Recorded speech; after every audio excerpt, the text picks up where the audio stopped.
আপনাকে ও প্রিয় লিসেনারদেরকে দেশে ও দেশের বাইরে সবাইকে জানাই আসসালামু আলাইকুম। ওয়ালাইকুম সালাম।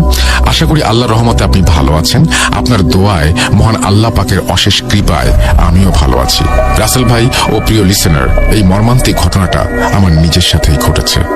আমার অনুরোধ, আমার ঘটনাটি আপনি পড়ে শোনাবেন, কারণ আমার বাসায় অনেক দূরে, তাই ভূত.com স্টুডিওতে এসে ঘটনা বলা সম্ভব নয়।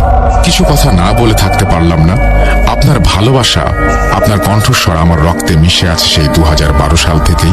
আপনার ভালোবাসার মাঝেই পড়ে আছি। প্রতিটি রাত 11টার পরে ইউটিউবে সার্চ বক্সে গিয়ে আপনার ঘটনা শুনি আর শুনতে শুনতে ঘুমিয়ে যাই।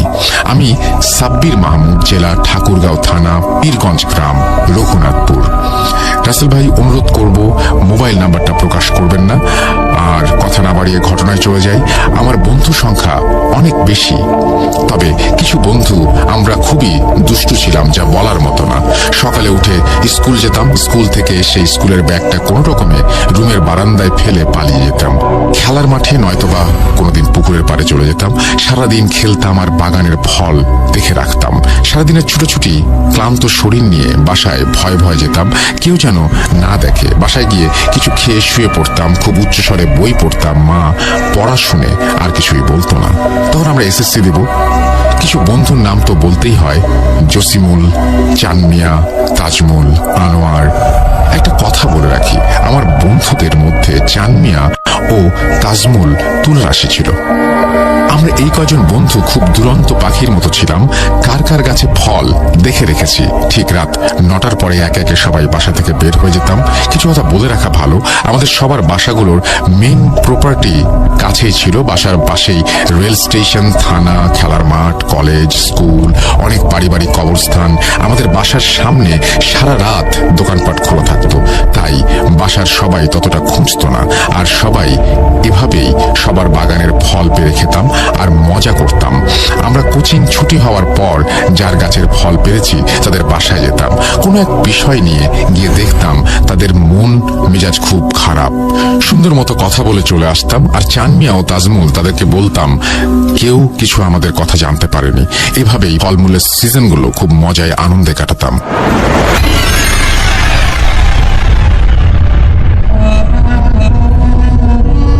শুক্রবার জুমার নামাজ শেষ করে আমি এবং আনোয়ার হাঁটতে হাঁটতে আমাদের বাসার প্রায় 2 থেকে 3 কিলোমিটার দূরে দেখতে যাই যে কার বাগানে ফল আছে। দেখি তাজমুলের মামার বাড়ির পাশে পারিবারিক কবরস্থান, তার পাশেই অনেক পুরনো কাঁঠাল গাছ, আম গাছ। অনেক বড় বড় কাঁঠাল, প্রায় এক একটা কাঁঠালের ওজন 10 থেকে 15 কেজি হবে, যেটাকে আমরা খাজা কাঁঠাল বলে থাকি। সবাই বিকেলে একসাথে হয়ে বললাম যে আজকে রাতে সেখানে আমরা যাব। বাট তাজমুল কোনো কিছুতে রাজি হচ্ছে না, কারণ তার মামার বাড়ির পাশে। তাই অনেক কিছু বলার পরে সে রাজি হয়ে যায়। ঠিক যেমন কথা তেমন কাজ। রাত 9টায় কেউ পাটের ক্ষেতের বস্তা, কেউ রশি, কেউ ধারালো কাতি আর কেউ টর্চ লাইট নিয়ে সবাই একসাথে রওনা হলাম। সেখানে পৌঁছাতে 1 ঘন্টা লেগে গেল। কি বলবো আমার প্রিয় লিসেনারদের, যারা এত রাতে কবরস্থানে গিয়েছে তারাই বুঝতে পারবে। অনেক অন্ধকার, ঝিঝি পোকার শব্দ আর জোনাকি পোকার নিভু নিভু আলো। সারা শরীরে কেমন যেন বাতাস লাগছে। হঠাৎ তাজমুল সবাইকে বলল, তোরা সূরা পড়ে বুকে ফু দিয়ে নে। আমরা সূরা পড়ে বুকে ফু দিয়ে পারিবারিক কবরস্থানের কাছে গেলাম। যাওয়ার পর কে গাছে উঠবে আমরা কথা বলে নিলাম। গাছে উঠবে আনোয়ার ও চানমিয়া। প্রথমে চানমিয়া উঠল, এরপর পাটের বস্তার মধ্যে রশি কাতি ঢুকিয়ে তার হাতে দিলাম। এরপরে উঠল আনোয়ার। চানমিয়া একটা ডালে উঠেছে যে ডালটা আঁকা বাঁকা চলে গেছে এক কবরের ওপর। সে ডালে অনেক বড় বড় কাঁঠাল, আর নিচ থেকে লাইট মেরে বলছি, আর এই দিকে আসবি না, এখানে কয়েকটা কবর আছে।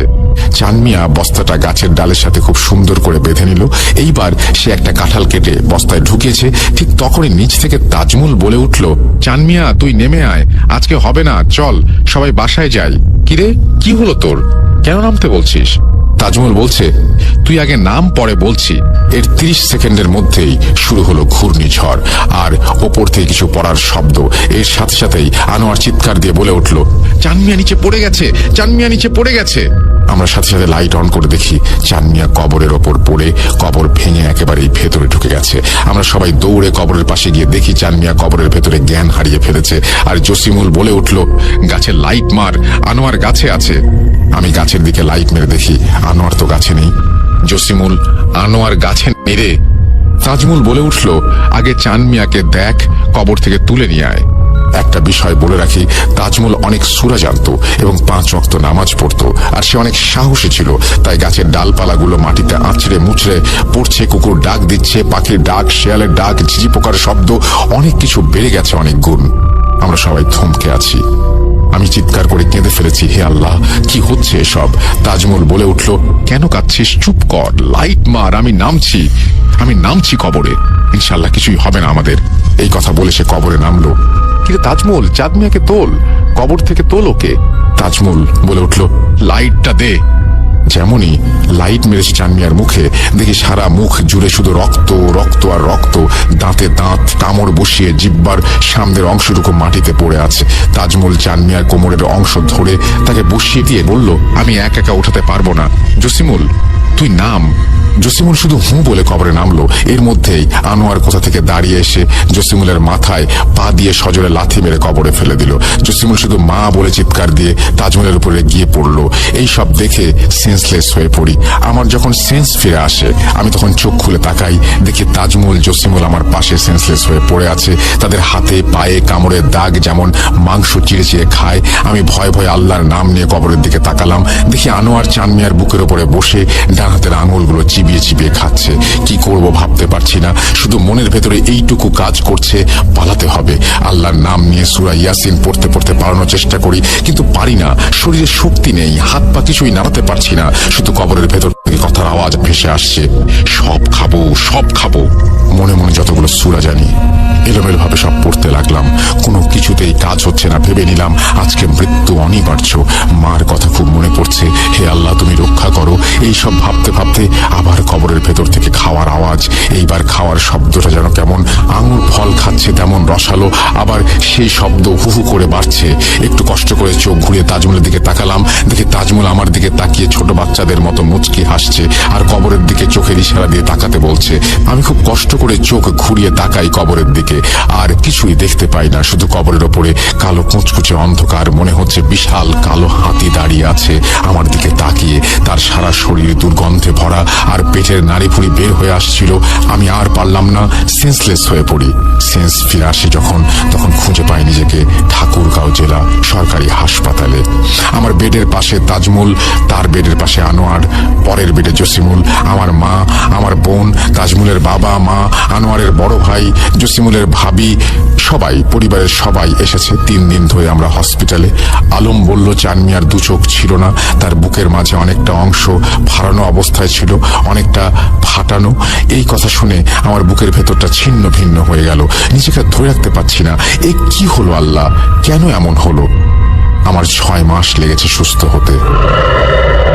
রাসেল ভাই ও প্রিয় লিসেনার, কি মনে হচ্ছে এখানেই সমাপ্ত? না, পার্ট 1 শুনলাম। এই ঘটনার 4টি পার্ট আছে।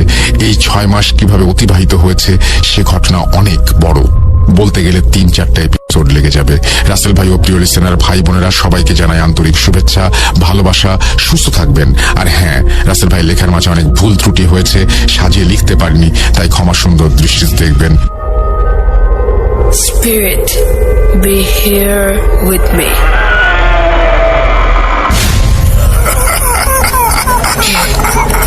Get to me. Boot.com. The fear returns with Russell.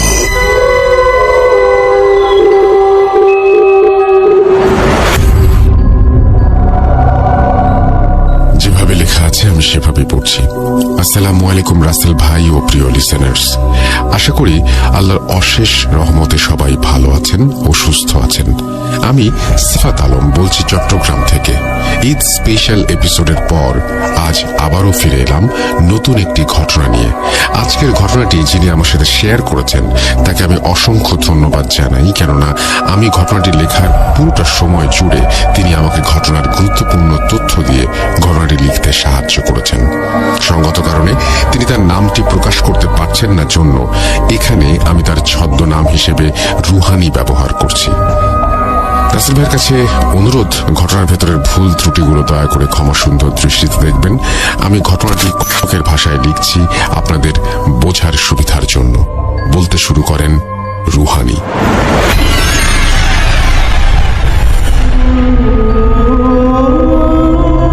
ঘটনার সালটা 2009 আর ঘটনার শুরু 23 সেপ্টেম্বর। তবে আমি তখন ষষ্ঠ শ্রেণীর ছাত্র ছিলাম। ঘটনা শুরুর আগে আমার পরিবারের কিছু বিবরণ দিয়ে নেই। আমরা যৌথ পরিবার।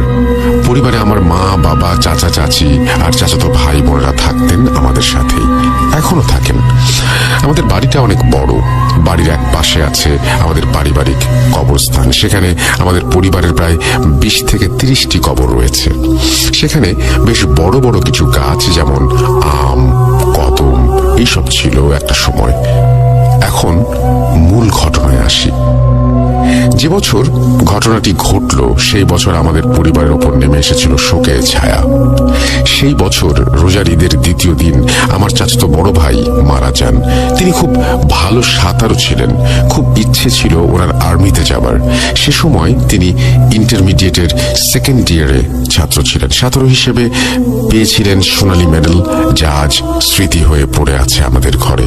এত ভালো একজন সাঁতারুর মৃত্যুও হয় সাঁতার দিতে গিয়েই। বিশ্বাস হয়? আমারও হয়নি।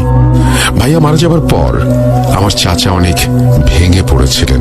সবাই ভেবেছিল এটা স্বাভাবিক মৃত্যু। ডাক্তার বলেছিলেন ভাইয়া হার্ট অ্যাটাক করে মারা গেছেন। আমাদেরও তাই মনে হয়েছিল এবং মেনে নিতে হয়েছিল। এছাড়া আর কি বা করার ছিল? আমরা তো আর ডাক্তার নই। থাক সেসব কথা। আমার ভাইয়া মারা যাওয়ার পর আমাদের পরিবারে কিছু অদ্ভুত ঘটনা ঘটতে শুরু করে। আমার আরেক চাচাতো ভাই ছিল, সে আমার থেকে 1 থেকে 2 বছরের বড়। ঘটনাগুলি মূলত তার সাথেই শুরু হয়। আমরা ছোটবেলায় সবাই একসাথেই ঘুমাতাম।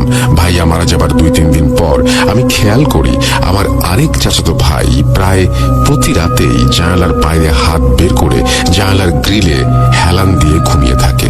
আমাদের রুমের জানালার সামনেই ছিল আমাদের পড়ার টেবিল। সেই টেবিলে হাঁটু ভাঁজ করে বসে সে তার কবজি পর্যন্ত বাইরে বের করে দিয়ে ঘুমিয়ে থাকতো।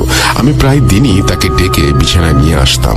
আমার কাছে অবাক লাগতো, কিন্তু তাকে জিজ্ঞেস করলেও কোনো উত্তর আমি পেতাম না। একদিন রাতে আমার মা আমাদের সবাইকে ঘুম পাড়িয়ে নিজের রুমে চলে যান। আমার আব্বু প্রায় প্রতিদিন রাতেই দোকানে যেতেন। তিনি দোকান থেকে দেরি করেই ফিরতেন। সেদিন দোকান থেকে ফিরে আমাদের রুমের সামনে দিয়ে যাবার সময় তিনি দেখেন আমাদের রুমে বিছানার নিচে কেউ একজন শুয়ে আছে। আমার বাবা ভাবেন হয়তো আমার কোনো বড় ভাইয়া এসে আমাদের রুমে শুয়েছেন। এই ভেবে তিনি নিজের রুমে চলে যান। রুমে গিয়ে তিনি মাকে বলেন, আচ্ছা, আমাদের বাচ্চাদের রুমে কেউ কি ঘুমাচ্ছে? ওরা কি ভয় পায় নাকি? উত্তরে আমার মা বললেন, কই না তো, আমি তো কিছুক্ষণ আগে ওদের ঘুম পাড়িয়ে রেখে আসলাম, তখন তো কেউ ছিল না। চিন্তায় পড়ে যান আমার মা। আমার মা আমাদের ওপর কিভাবে যেন নজর রাখতেন সেটা আমি জানি না। হয়তো কোনো ফাঁক ফোকর দিয়ে তিনি দেখতেন আমরা ঘুমোচ্ছি কিনা। মা সেদিন সেই ফাঁক ফোকর দিয়ে তাকিয়ে দেখেন আমাদের বিছানার পাশে ফ্লোরে কেউ একজন শুয়ে আছে, আর তার পেটের স্থানে কালো কোনো একটা কিছু আছে। এটা দেখে তিনি মনে করেন কেউ হয়তো ছুরি দিয়ে আঘাত করে পেটের স্থানে জখম করেছে। আমার মা বাবাকে বললেন, কোনো চোর ডাকাত ঝুঁকে থাকতে পারে, গিয়ে দেখি চলো তো। আমার মা বাবাকে নিয়ে আমাদের রুমে আসেন। এসে দেখেন আমাদের রুমের দরজার সামনে আমার ভাই অচেতন অবস্থায় পড়ে আছে, আর তার অর্ধেক শরীর ঘরে, বাকি অর্ধেক বাইরে। দেখে মনে হচ্ছিল কেউ তাকে বাইরে নিয়ে যেতে চেয়েও যেতে পারেনি। আর পেটের কাছে জামার অনেকটা অংশই পোড়া, আর তার শরীরে কোনো আঘাতের চিহ্ন নেই। তাকে অনেক ডেকেও তার ঘুম ভাঙানো গেল না। আমার ভাইয়ের সারা শরীর ছিল সরিষার তেলের গন্ধ ভরা। তার মাথা থেকে তেল গড়িয়ে পড়ছিল। মনে হচ্ছিল কেউ তাকে সরিষার তেল দিয়ে গোসল করিয়ে দিয়েছিল।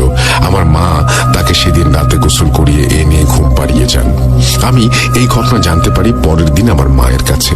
আমার ভাইয়ের পোড়া কাপড় দেখে আমি মনে মনে ভাবি, এত কিছু হয়ে গেল, কিন্তু আমি কিছুই বুঝলাম না। এটা কি করে সম্ভব? রুমে কোনো কিছু পোড়ার গন্ধ টের পাইনি। এটা সত্যিই আমার কাছে অনেক অবাক করার মতো বিষয় ছিল। আর এসব ঘটনা প্রায়শই ঘটতে থাকে। আমাদের বাসায় তখন পানি তোলার জন্য কোনো যন্ত্র লাগানো ছিল না, তাই আমাদেরকে বাইরের টিউবওয়েল থেকেই পানি আনতে হতো। একদিন সন্ধ্যায় আমি পানি আনতে যাই। কলপার থেকে আমার বড় চাচির রুম দেখা যায়। জানলা দিয়ে আমি দেখি আমার বড় চাচি নামাজ পড়ছেন আর আমার চাচা নামাজ শেষ করে কেবল উঠছেন। এখানে অবাক করার কিছু নেই, কিন্তু অবাক হই তখন যখন আমি দেখি আমার ছোট চাচি আমার বড় চাচির পাশে বসে তাকে এমন ভাবে ধরে আছেন যেন তিনি প্রচন্ড ভয় পেয়েছেন। বড় চাচির নামাজ শেষে তিনি ছোট চাচিকে এমন করার কারণ জিজ্ঞেস করেন। ছোট চাচি দরজার দিকে ইশারায় আমার চাচাতো ভাইকে দেখিয়ে বলেন, ও সব কি বলছে?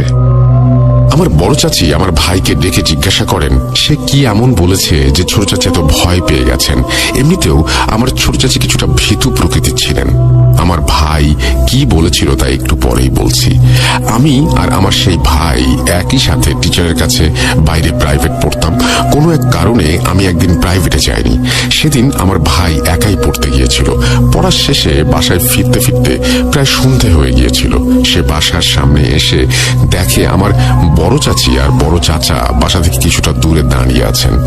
আমার ভাই তাদের কাছে গিয়ে জিজ্ঞাসা করেন, আরে চাচি, আপনারা এখানে কি করছেন? আমার চাচা তখন বলেন, আরে তোমার বিলাল আঙ্কেল মারা গেছেন, তাই আমরা এখানে এসেছি। এখানে বলে রাখি, বিলাল আঙ্কেল ছিলেন আমাদের পারিবারিক বন্ধু। আমার চাচাতো ভাই আর আমি ওনার কাছে প্রাইভেটও পড়তাম।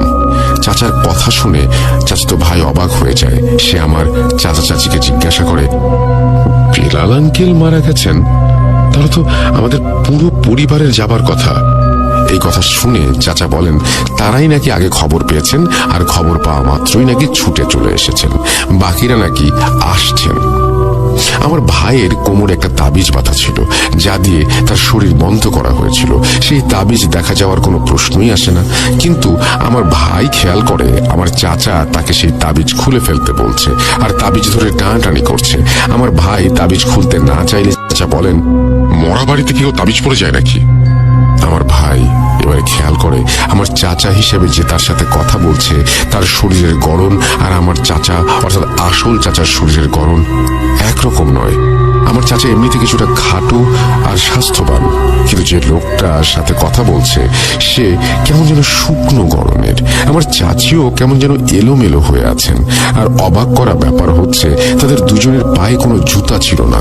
হয়তো তারা তাড়াহুড়া করে এসে পড়েছেন সেই কারণেই, বা আঙ্কেলের অকাল মৃত্যুর খবর শুনে, কিন্তু তাই বলে পায়ে জুতা পরতেও ভুলে গেছেন এমন কিভাবে হয়?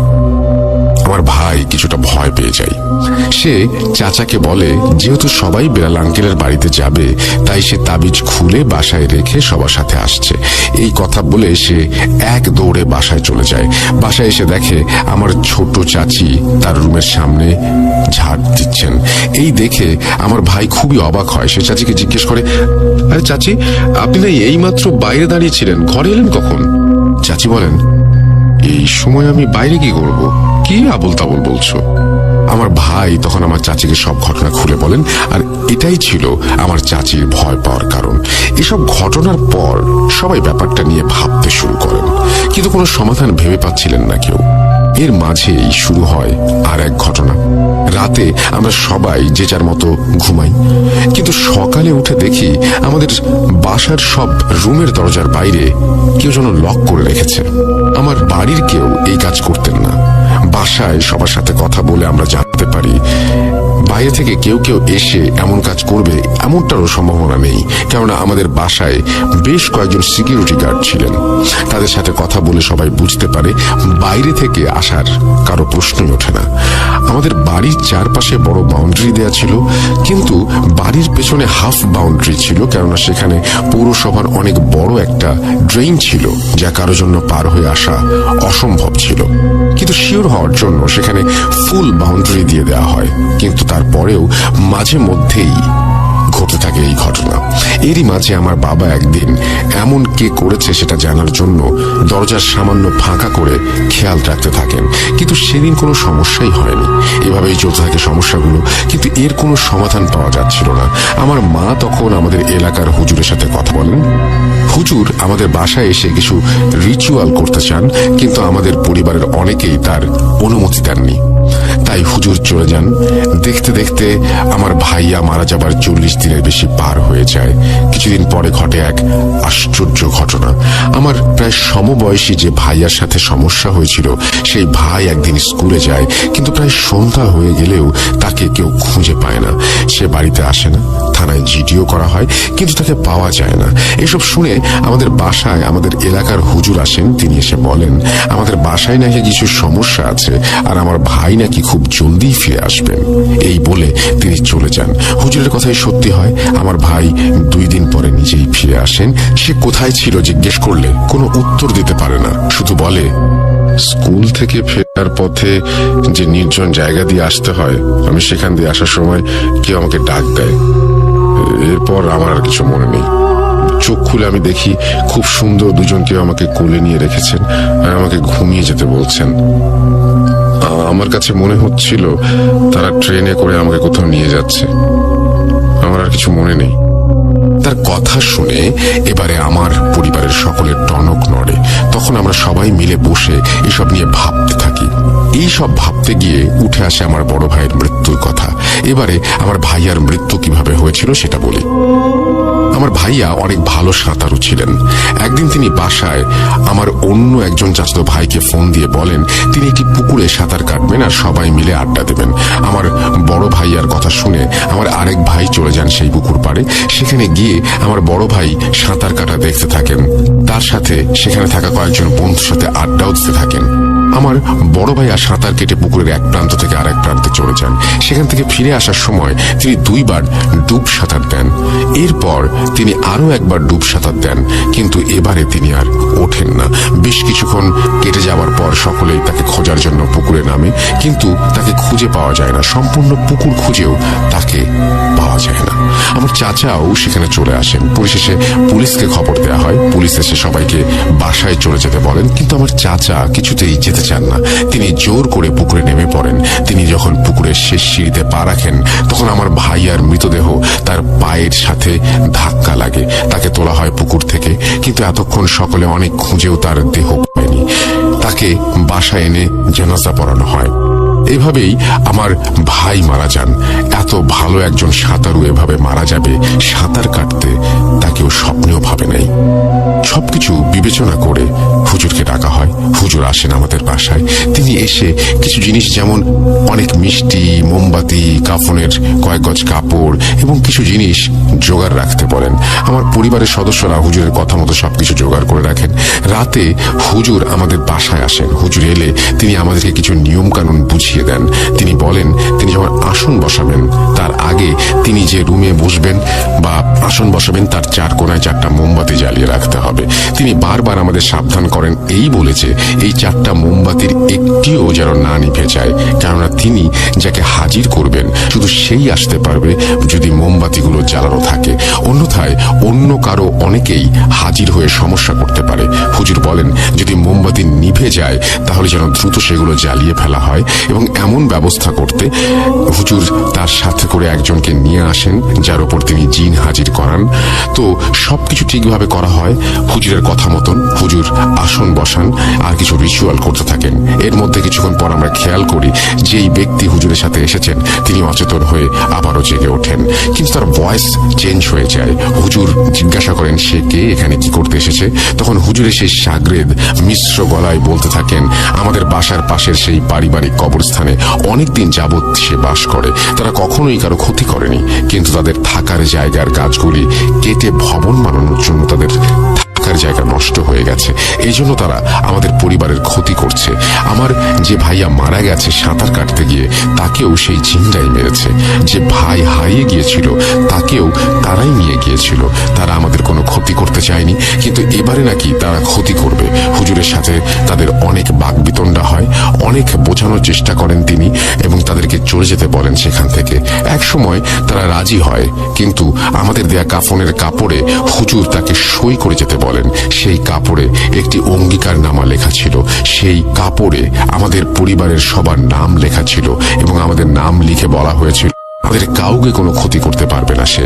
জিন সেখানে সই করতে অস্বীকার করে, কিন্তু হুজুরের জোরাজুরিতে সে সই করতে রাজি হয় এবং যাওয়ার আগে সই করে দিয়ে চলে যায়। হুজুরের সেই শাগরেদের জ্ঞান ফিরে আসে। তারা চলে যাবার পর রুমের বাইরে রাখা মিষ্টিগুলো উধাও হয়ে যায়। হুজুর আমাদের বলেন তিনি আমাদের বাড়ির প্রায় অনেক বড় অংশ দোয়া করে বন্ধ করে দিয়ে যাবেন, আর আমাদের পরিবারের কোনো ছোট কাউকে যদি পজেস করা হয় কিন্তু হুজুর তার নাম বলবেন না বলে জানান। কেননা তিনি যদি নাম বলেন তবে যে পজেস্ট হয়েছিল সে ভয় পেয়ে যেতে পারে। হুজুর আমাদের এটি পানি পড়া দেন আর বাসার সবাইকে তা কয়েকদিন খেতে বলেন। আসলে আমি পরে বুঝতে পারি পজিশনটা আমার উপরেই হয়েছিল, কেননা আমি 2 দিন রাতে ঘুম থেকে জেগে দেখি খুব অদ্ভুতভাবে শুয়ে আছি। আমার অর্ধেক শরীর বিছানার বাইরে, আর আমি আমার পাশে থাকা ভাইয়ের গলা পা দিয়ে শক্ত করে চেপে আছি। এছাড়াও আরো কিছু ঘটনা ছিল যা আমার মায়ের কাছ থেকে আমি জানতে পারি। সেসব শেয়ার করতে পারছি না কিছু সমস্যার জন্য।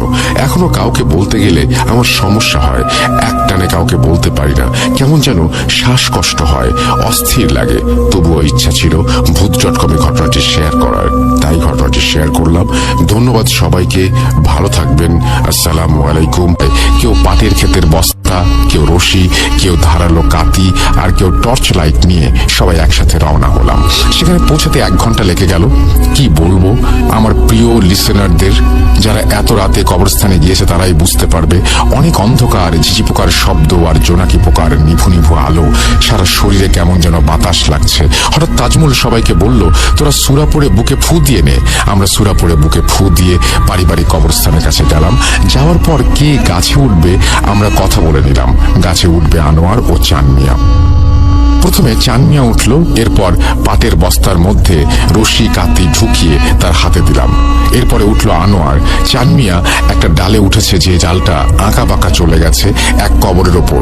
সে ডালে অনেক বড় বড় কাঁঠাল, আর নিচ থেকে লাইট মেরে বলছি, আর এই দিকে আসবি না, এখানে কয়েকটা কবর আছে। চান মিয়া বস্তাটা গাছের ডালের সাথে খুব সুন্দর করে বেঁধে নিল। এইবার সে একটা কাঁঠাল কেটে বস্তায় ঢুকিয়েছে। ঠিক তখনই নিচ থেকে তাজমুল বলে উঠল, চান মিয়া তুই নেমে আয়, আজকে হবে না, চল সবাই বাসায় যাই। কিরে কি হলো তোর, কেন নামতে বলছিস? তাজমুল বলছে, তুই আগে নাম পরে বলছি। এর 30 সেকেন্ডের মধ্যেই শুরু হলো ঘূর্ণিঝড় আর ওপর থেকে কিছু পড়ার শব্দ। এর সাথে সাথেই আনোয়ার চিৎকার দিয়ে বলে উঠল, চান মিয়া নিচে পড়ে গেছে, চান মিয়া নিচে পড়ে গেছে। আমরা সাথে সাথে লাইট অন করে দেখি চান মিয়া কবরের ওপর পড়ে কবর ভেঙে একেবারেই ভেতরে ঢুকে গেছে। আমরা সবাই দৌড়ে কবরের পাশে গিয়ে দেখি চান মিয়া কবরের ভেতরে জ্ঞান হারিয়ে ফেলেছে। আর জসিমুল বলে উঠল, গাছে লাইট মার, আনোয়ার গাছে আছে। আমি গাছের দিকে লাইট মেরে দেখি আনোয়ার তো গাছে নেই। জসিমুল, আনোয়ার গাছে মেরে। তাজমুল বলে উঠল, আগে চান মিয়াকে দেখ, কবর থেকে তুলে নিয়ে আয়। একটা বিষয় বলে রাখি, তাজমুল অনেক সূরা জানতো এবং 5 ওয়াক্ত নামাজ পড়তো, আর সে অনেক সাহসী ছিল। তাই গাছের ডালপালাগুলো মাটিতে আঁচড়ে মুচড়ে পড়ছে, কুকুর ডাক দিচ্ছে, পাখির ডাক, শেয়ালের ডাক, ঝিঝি পোকার শব্দ, অনেক কিছু বেড়ে গেছে অনেক গুণ। আমরা সবাই থমকে আছি। আমি চিৎকার করে কেঁদে ফেলেছি, হে আল্লাহ কি হচ্ছে এসব? তাজমুল বলে উঠল, কেন কাঁদছিস, চুপ কর, লাইট মার, আমি নামছি কবরে, ইনশাল্লাহ কিছুই হবে না আমাদের। এই কথা বলে সে কবরে নামলো। কিন্তু তাজমুল, চাঁদ মিয়াকে তোল, কবর থেকে তোল ওকে। তাজমুল বলে উঠল, লাইটটা দে। যেমনই লাইট মেরেছে চান মিয়ার মুখে, দেখি সারা মুখ জুড়ে শুধু রক্ত রক্ত আর রক্ত। দাঁতে দাঁত কামড় বসিয়ে জিব্বার সামনের অংশটুকু মাটিতে পড়ে আছে। তাজমুল চান মিয়ার কোমরের অংশ ধরে তাকে বসিয়ে দিয়ে বলল, আমি একা উঠাতে পারবো না, জসিমুল তুই নাম। জসিমুল শুধু হু বলে কবরে নামলো। এর মধ্যেই আনোয়ার কোথা থেকে দাঁড়িয়ে এসে জসিমুলের মাথায় পা দিয়ে সজোরে লাথি মেরে কবরে ফেলে দিল। জসিমুল শুধু মা বলে চিৎকার দিয়ে তাজমুলের উপরে গিয়ে পড়লো। এই সব দেখে সেন্সলেস হয়ে পড়ি। আমার যখন সেন্স ফিরে আসে আমি তখন চোখ খুলে তাকাই, দেখি তাজমুল, জসিমুল আমার পাশে সেন্সলেস হয়ে পড়ে আছে। তাদের হাতে পায়ে কামড়ের দাগ যেমন মাংস চিড়ে চিড়ে খায়। আমি ভয়ে ভয়ে আল্লাহর নাম নিয়ে কবরের দিকে তাকালাম, দেখি আনোয়ার চান মিয়ার বুকের উপরে বসে ডান হাতের আঙুলগুলো চিবিয়ে চিবিয়ে খাচ্ছে। কি করব ভাবতে পারছি না, শুধু মনের ভেতরে এইটুকু কাজ করছে, পালাতে হবে। আল্লাহর নাম নিয়ে সূরা ইয়াসিন পড়তে পড়তে পালানোর চেষ্টা করি, কিন্তু পারি না। শরীরে শক্তি নেই, হাত পা কিছুই নাড়াতে পারছি না। শুধু কবরের ভেতর থেকে কথার আওয়াজ ভেসে আসছে, সব খাবো সব খাবো। মনে মনে যতগুলো সূরা জানি এলোমেলো ভাবে সব পড়তে লাগলাম। কোনো কিছুতেই কাজ হচ্ছে না। ভেবে নিলাম আজকে মৃত্যু অনিবার্য। মার কথা খুব মনে পড়ছে, হে আল্লাহ তুমি রক্ষা করো। এই সব ভাবতে ভাবতে আবার কবরের ভেতর থেকে খাওয়ার আওয়াজ। এইবার খাওয়ার শব্দটা যেন কেমন আঙুর ফল খাচ্ছে। আসসালামু আলাইকুম প্রিয় লিসেনার, আশা করি আপনারা সবাই অনেক ভালো আছেন এবং সুস্থ আছেন। আজকে আমি আপনাদের মাঝে যে এই গল্পটি নিয়ে এসেছি, এটা অত্যন্ত লেভেলের ভয়ঙ্কর গল্প এবং রহস্যময়। হ্যাঁ বন্ধুরা, এই গল্পটির প্রথমে একটু অশ্লীল কথা থাকতে পারে, কিন্তু ঘটনাটি পুরোটাই অনেক ভয়ঙ্কর। তো চলুন গল্পটি শুরু করা যাক।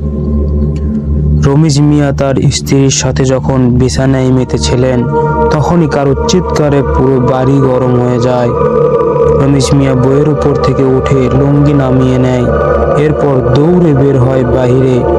রমিজ মিয়ার বউ নিজেও শাড়ি ঠিক করে বেরিয়ে আসে। ওনারা বের হতে হতে বাড়ির আরো লোকজন বের হয়। সবাই নিজেদের সাথে নিজেরা বলাবলি করছে, কার চিৎকার হতে পারে এটা। আচমকা একটা ছেলে বলে, চিৎকার তো ইমাম সাহেবের মতোই শুনাইতেছে।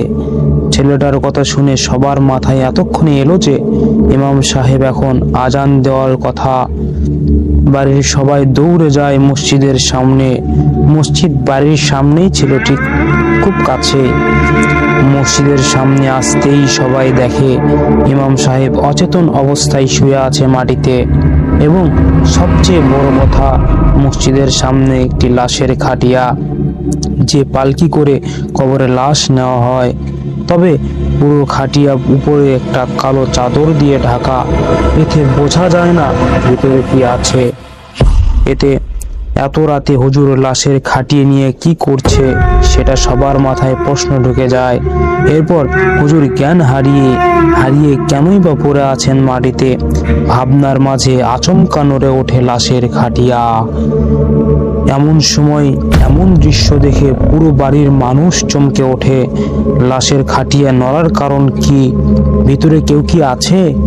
তাছাড়া এলাকায় তো কেউ মারাও যায়নি, এই খাটিয়া এখানে আসলোই বা কিভাবে? সবার মধ্যে রমিজ মিয়া এগিয়ে যায়, দেখতে চায় খাটিয়াতে কি আছে। রমিজ মিয়াকে এগিয়ে যেতে দেখে আরো দুইটা লোক সাথে এগিয়ে আসে।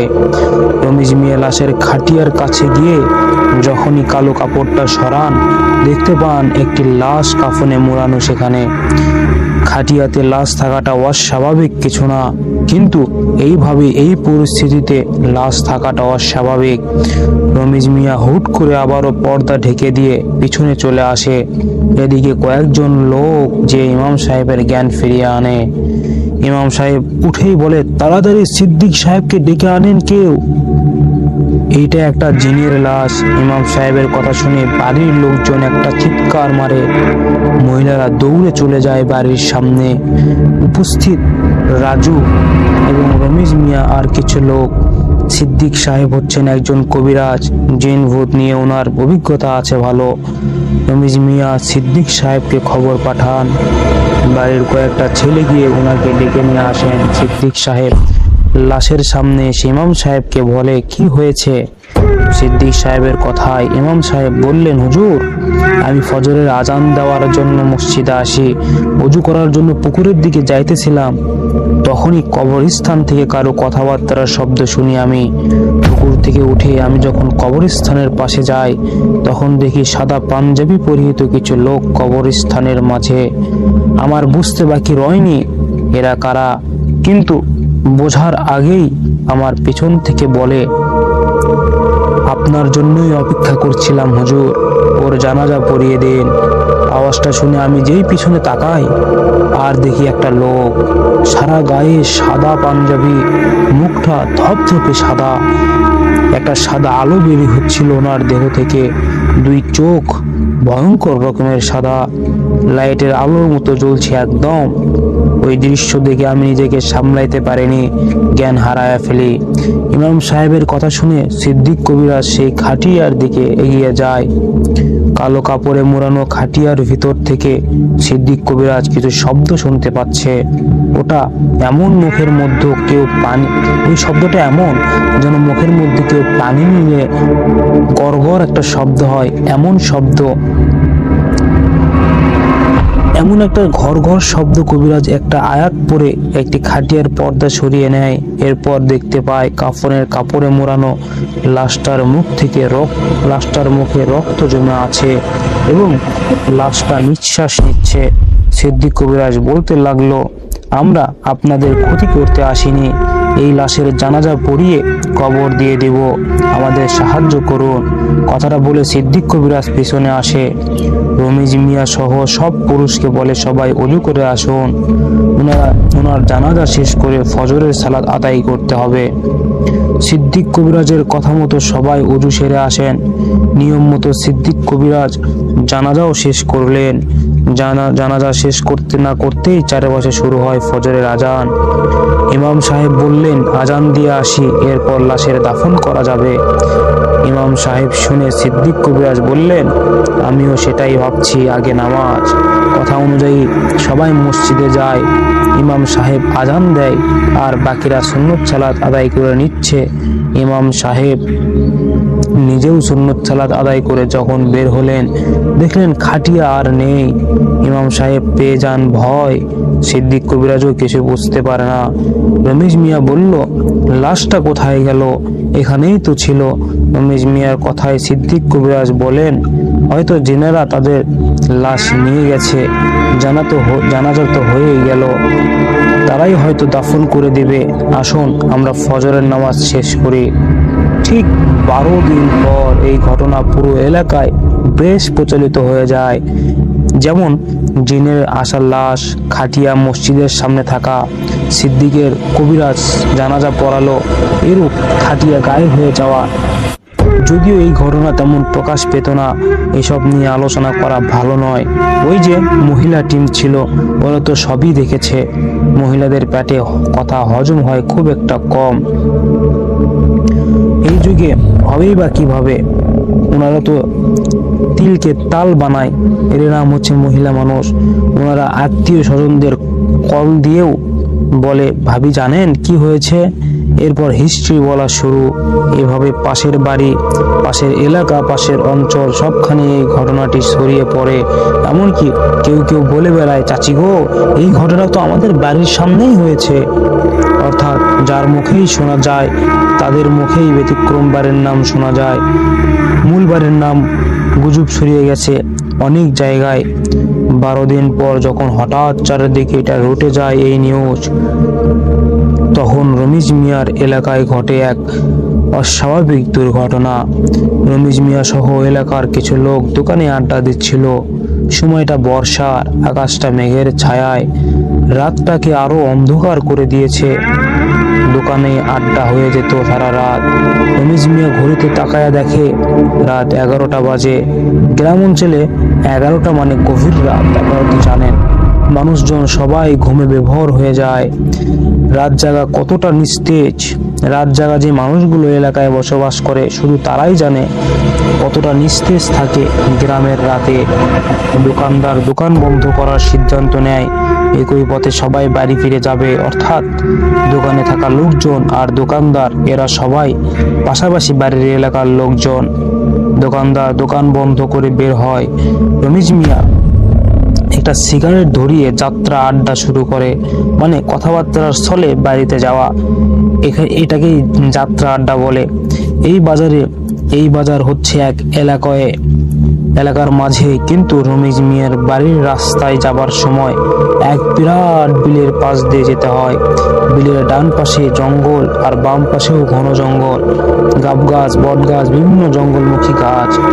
রমিজ মিয়া সহ সবাই যখন সেই রাস্তার উপরে আসে, তখনই শুরু হয় বৃষ্টি। ওদের মধ্যে থাকা করিম সাহেব বললেন, দৌড়াতে থাকলে তো ভিজে যাব, একটা গাছের নিচে দাঁড়াই আমরা সবাই, এটাই ভালো হয়। করিমের কথা শুনে সবাই একটা বড় তাল গাছের নিচে দাঁড়ায়। বৃষ্টির বেগ বেড়েই চলছে দ্বিগুণ। রমিজ মিয়া একবার ভাবছে দৌড়ে চলে যাবে, কিন্তু রাস্তা পাকা না, সম্পূর্ণ মাটি রাস্তা। কাদা সহ ভিজে মাটিতে পড়ে যাওয়ার সম্ভাবনা বেশি। এখানেও তেমন একটা সমস্যা হচ্ছে না, অনেকগুলো তাল গাছ থাকায় হালকা বৃষ্টির ফোঁটা আসছে শুধু। দাঁড়িয়ে থাকার অনেকক্ষণ পর একজন বলে উঠল, ওইগুলো কি? ওর কথা শুনে সবাই তাকালো বিলের দিকে এবং স্পষ্ট সবাই দেখতে পায় অনেকগুলো লোক একসাথে বিলের ওপর দিয়ে হেঁটে হেঁটে আসছে। বিলের সারি বেয়ে তারা এগিয়ে আসছে। সবার গায়ে সাদা পাঞ্জাবি এবং সেই পাঞ্জাবিগুলো জ্বল করছে। তাদের মুখে মরা মানুষের কবর নিয়ে নেওয়ার কথা শোনা যাচ্ছে এবং বড় কথা, ওদের কাঁধে একটা লাশের খাটিয়া। রমিজ মিয়া সহ কারু বুঝতে বাকি নেই এরা কারা। দৌড় দেওয়ার গতি নেই। বিল থেকে ওই জিনের দলগুলো রাস্তায় উঠে গেছে প্রায়। সবাই জিম মেরে দাঁড়িয়ে আছে এবং তাদের আশা দেখছে। ক্ষণিক বাদে রমিজ মিয়া দেখেন ওনার সাথে থাকা সবাই জ্ঞান হারিয়ে যায় এবং অর্থাৎ সবাই মাটিতে অজ্ঞান হয়ে পড়ে যায় রমিজ মিয়া ছাড়া। রমিজ মিয়া এতক্ষণে স্বাভাবিক থাকলেও এবার আর নিজেকে কন্ট্রোল করতে পারছে না। হাত পা সব কাঁপছে ওনার। এদিকে জিনের দল সোজা চলে আসে রমিজ মিয়ার সামনে। রমিজ মিয়া স্পষ্ট দেখে ওদের চেহারা কুচকুচে কালো এবং সারা দেহে সাদা পাঞ্জাবি পরা থাকলেও চেহারা, হাত পা সবটাই কুচকুচে কালো স্পষ্ট বোঝা যাচ্ছে। শুধু ওদের চোখ দুটো সাদা আলোর মতো জ্বলছে ঝলঝল করে। রমিজ মিয়ার রুহটা যেন বের হওয়ার উপক্রম। তখনই খাটিয়া ধরা একটা জিন সামনে থেকে সরে পিছনের দলে চলে যায়। খাটিয়া ধরা আরেকজন বলল, খাটিয়া ধরুন রমিজ সাহেব। রমিজ মিয়ার হাঁটু কেঁপে পড়ে যাওয়ার অবস্থা, আর এরা বলছে খাটিয়া ধরতে। উপায় নেই। এসব ভাবনার মাঝে সামনে থাকা খাটিয়া ধরা লোকটি আবার বলল, আমাদের এই জিন বদ জিন ছিল, ওর দাফন আমরা করতে পারবো না, আপনি আমাদের সাহায্য করুন। রমিজ মিয়া বুঝেছে যে ওনার সাহায্য করতে হবে, কিন্তু এরা তো জিন, তাও এদের ভয়ঙ্কর চেহারা, এদের সাহায্য করবে কি করে? মনের মধ্যেই তো এসব ভেবেই ভয়ে হিম ঠান্ডা হয়ে যাচ্ছে পুরো শরীর।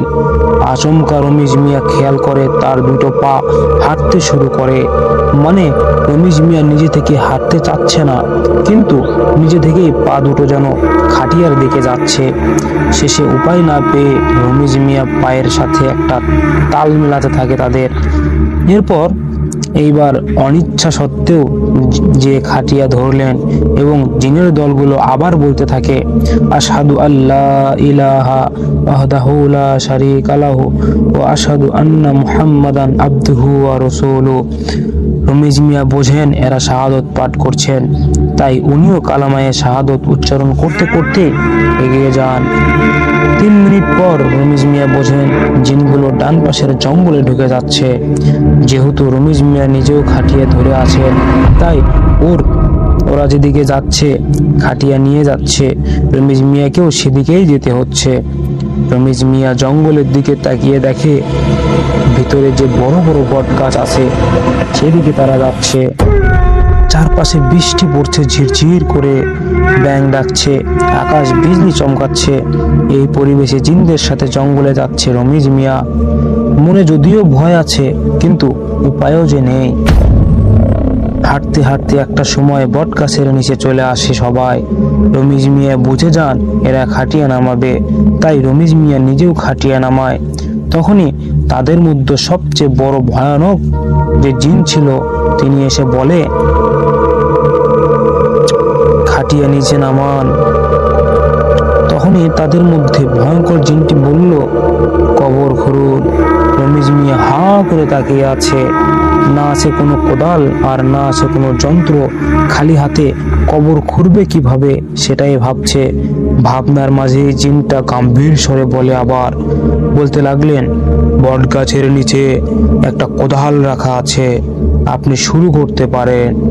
রমিজ মিয়া কলিজায় যেন এবার পানি চলে আসে। বৃষ্টির কারণে শরীরে ভিজে গেছে, হাত পা থরথর করে কাঁপছে ঠান্ডায়। তবুও মনোবল ঠিক রেখে রমিজ মিয়া গেলেন কোদাল হাতে নিতে।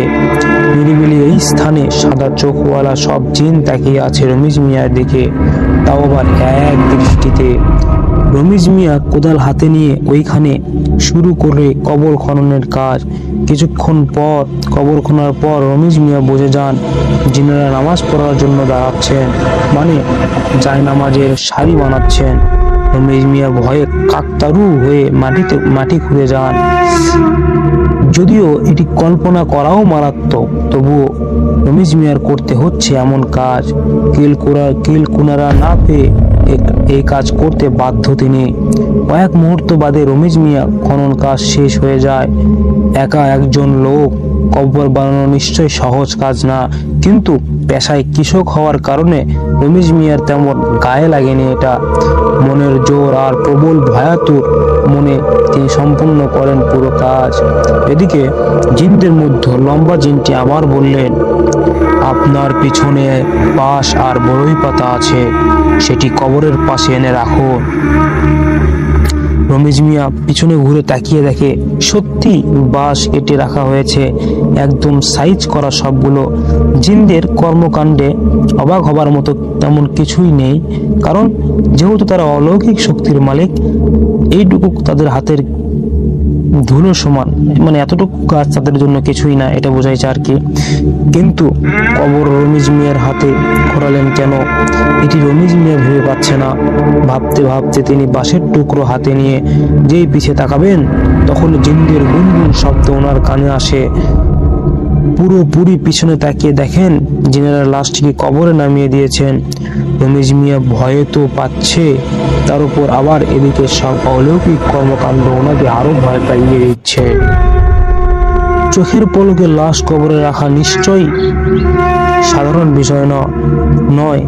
রমিজ মিয়া বাঁশ নিয়ে কাছে আসার পর জিন আবার বলে, কবরে নেমে বাঁশগুলো বসিয়ে দিন। এই মুহূর্ত ছিল সব চাইতে রমিজ মিয়ার কাছে ভয়ঙ্কর অনুভূতি। কবরে লাশ রয়েছে, তাও আবার জিনের লাশ। আশেপাশে যারা আছেন ওরাও জিন, তিনি রয়েছেন জঙ্গলের ভিতর। সবকিছুর মাঝে আবার নামতে হবে সেই কবরে, তাও আবার লাশের সাথে। রমিজ মিয়ার রুহটা যেন বের হয়ে যাচ্ছে, হাড়হিম হয়ে যাওয়ার মতো এতক্ষণ কথা তাদের, কিন্তু জ্ঞান কোনো রকম ভাবেই কেন হারাচ্ছে না সেটাও তিনি বুঝতে পারছে না। সেটাও ওনার আফসোসের কারণ হয়ে যাচ্ছে। এদিকে বৃষ্টির পানিতে মাটি হয়ে যায় নরম কাদার মতো। কবরের ভিতরে বেশ পানি পৌঁছে গেছে এবং রমিজ মিয়ার হাতে আর কোনো উপায় নাই। উনি কবরে নামার পর একটা কালো কুচকুচে জিন এসে হেল্প করে, অর্থাৎ বাঁশ নিয়ে রমিজ মিয়ার হাতে দিচ্ছে, আর রমিজ মিয়া সেই বাঁশ কবরে লাগিয়ে দিচ্ছে। বাঁশ লাগানো শেষে রমিজ মিয়া জিনকে বললেন, উঠুন। রমিজ মিয়া যেন মৃত্যু গুহা থেকে লাফ মেরে উপরে উঠলেন। বাঁশ লাগানোর সময় রমিজ মিয়ার মনে হচ্ছিল এরা তাকে সহনা কবর দিয়ে দেয়, এই ভয়টা নিয়েই তিনি বাঁশ লাগাচ্ছিলেন। যাই হোক, জিনেরা রমিজ মিয়াকে কবর দেয়নি। বাঁশ লাগিয়ে ওঠার পর জিনের সর্দার অর্থাৎ যিনি নেতা রমিজ মিয়াকে বললেন, আজকের এই ঘটনা যেন একটা কাকপক্ষীও না জানে, যদি জানেন তবে আপনার অনেক বড় ক্ষতি হয়ে যাবে। আর আপনার সাথে থাকা লোকজন যারা ছিল ওরা কেউ আসল না। রাস্তা দিয়ে হাঁটার সময় যখন বৃষ্টি শুরু হয় তখন তারা হেঁটে হেঁটে চলে গিয়েছিল বাসায়, আর আপনি তাল গাছের নিচে একাই দাঁড়িয়েছিলেন এবং সাথে যাদের দেখছেন ওরাও আমাদের জিন ছিল। ভয় পাবার কিছুই হয়নি, কিন্তু আপনি পুরস্কার পাবেন। এতটুকু বলে জিনটা চুপ হয়ে যায়। রমিজ মিয়া ওনার সাদা সেই চোখের দিকে তাকিয়ে আছে। কথার মাঝে আবার চুপ করে কেন হয়ে গেল এটি তার অজানা। জিনটা কিছুক্ষণ চুপ থাকার পর ওনার পাঞ্জাবি পকেটে হাত দিয়ে এক মুঠো মশারের ডাল দিলেন এবং রমিজ মিয়া অবাক হয়ে তাকিয়ে আছেন সেদিকে। আগে বলেছিলাম জিনদের চোখ জল করে জ্বলছিল, তাই কিছুটা আলো ছড়াচ্ছে এই অন্ধকারের ভিতরেও। জিনটা সেই ডাল রমিজ মিয়াকে নিতে বলে এবং রমিজ মিয়া দুই হাত উঠিয়ে সেই ডাল নিজের হাতে নিয়ে নেয়। জিন বলে, এই ডাল আপনি আপনার ফসলের সারের মতো প্রয়োগ করবেন, তবে ধান গাছেই করবেন, অন্য ফসলে নয়। এরপর দেখতে পাবেন আপনার পুরস্কার কি। কথাগুলো বলে জিনটা আবার চুপ হয়। রমিজ মিয়া ওনাকে সালাম দিয়ে বলে, তাহলে এইবার আমি বাড়িতে যাই। জিন মাথা নাড়িয়ে যাবার অনুমতি দেয়। ডালগুলো শার্টের পকেটে রাখে। রমিজ মিয়া কোনোভাবেই জঙ্গল থেকে বের হয়। এরপর পকেট চেপে ধরে এমন জোরে দৌড় লাগায় এমন দৌড় হয়তো তিনি জীবনের প্রথম দিচ্ছেন। পিচ্ছিল মাটি আর কাদার কথা ওনার তো মাথাতেই নেই। উদ্দেশ্য তার একটাই, বাড়িতে যাওয়া। পরের দিন সকাল, রমেশ মিয়ার গায়ে অনেক জ্বর। ওনার স্ত্রী সেবা যত্ন করে যাচ্ছিলেন। রমেশ মিয়ার বন্ধুরা এসে জিজ্ঞেস করলো। ওনার স্ত্রী বলে, ভোর রাতে পাগলের মতো কোথা থেকে যেন ছুটে এলো। এরপর ভেজা শরীর নিয়ে নেমে যায়, আবার কাপড় বদলায়, তারপর আমাকে কিছু বলতে এসে জ্ঞান হারিয়ে ফেলে। এখন দেখি গায়ে জ্বর প্রচুর, কথা বলতে পারছে না সে। সেদিনের পর রমেশ মিয়া প্রায় 3 দিন অসুস্থ ছিলেন। 3 দিন অসুস্থ পার হয়ে উনি স্ত্রীকে না বলে বের হয় ঘর থেকে। বুঝতেই পারছেন, সেই ডাল নিয়ে বের হয়েছে। ডালগুলো উনি ওনার ফসলের মাঠে ছড়ায় এবং ক্ষেতের সামনে দাঁড়িয়ে রমেশ মিয়া আল্লাহ নামে ডালগুলো সব ফসলে ছুঁড়ে মারলেন। তখনই উনি দেখলেন সবগুলো ডাল আকারে ডাবের মতো হয়ে গেছে, আর প্রত্যেকটা ডাব স্বর্ণের। রমেশ মিয়া এমন দৃশ্য দেখে পুরো হতবাক। ডাল কিভাবে ডাব হয়, আর তাও আবার স্বর্ণের?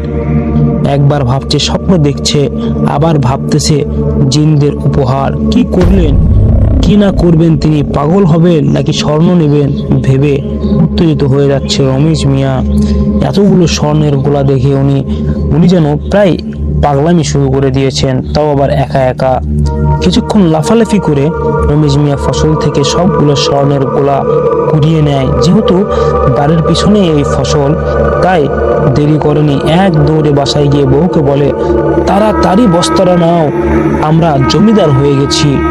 রমেশ মিয়ার কথাটাও বুঝতে পারলেন না ওনার স্ত্রী। কথা মতো বস্তা নিয়ে আসে। রমেশ মিয়া তার স্ত্রী সহ চলে আসে ফসলের মাঠে। এইবার রমেশ মিয়ার স্ত্রী পাগল হয়ে যাচ্ছে। এতগুলো স্বর্ণের গোলা, যে কেউ বাকরুদ্ধ হয়ে যাবে। রমেশ মিয়া সবগুলো বস্তা ভরে স্ত্রী সহ ঘরে নিয়ে আসে। রুমে এসেই রমেশ মিয়া খুশিতে আর থাকতে পারছে না। হাসতে হাসতে তিনি বলেন, জিনদের উপহার এত বড় হবে জানলে সেদিন আরো মন দিয়ে কাজ করতাম, শুধু শুধু ভয় পেয়েছি। এখন থেকে আমাদের আর অভাব থাকবে না রোকেয়া। আমাদের এই ঘর ভেঙে ইটের ঘর বানাবো, জমিদারি করবো রে আমরা। রমেশ মিয়ার পাগলামি যেন বেড়েই চলছে। এদিকে রোকিয়া এসে বলে, আস্তে আস্তে, কেউ জেনে গেলে সমস্যা আছে। কিন্তু জিনেরা কেন তোমাকে এসব দিল? রমেশ মিয়াও তার স্ত্রীকে সেদিন রাতে সবটা বলে। এরপর দুইজন মিলে অনেকক্ষণ যাবৎ আনন্দে মেতে ওঠে বিছানায়। প্রায় 1 মাস পর রমেশ মিয়ার বাড়ির কাজ শুরু। স্বর্ণ ভেঙে ভেঙে বিক্রি শুরু করছেন তিনি। অনেক বড় একটা জায়গা কিনে সেখানেই এই বাড়ি। এই কৃষক থেকে হয়ে যায় বড় ব্যবসায়ী। গায়ে দামি দামি জামা পরতো, দেরি করেনি তিনি, জামাগুলো পরতেও দেরি করেনি তিনি। রমেশ মিয়ার যেন কপাল খুলে গেছে। কিন্তু ওই যে কথায় আছে না, মাত্রাধিক সুখ কান্নার কারণ হয়।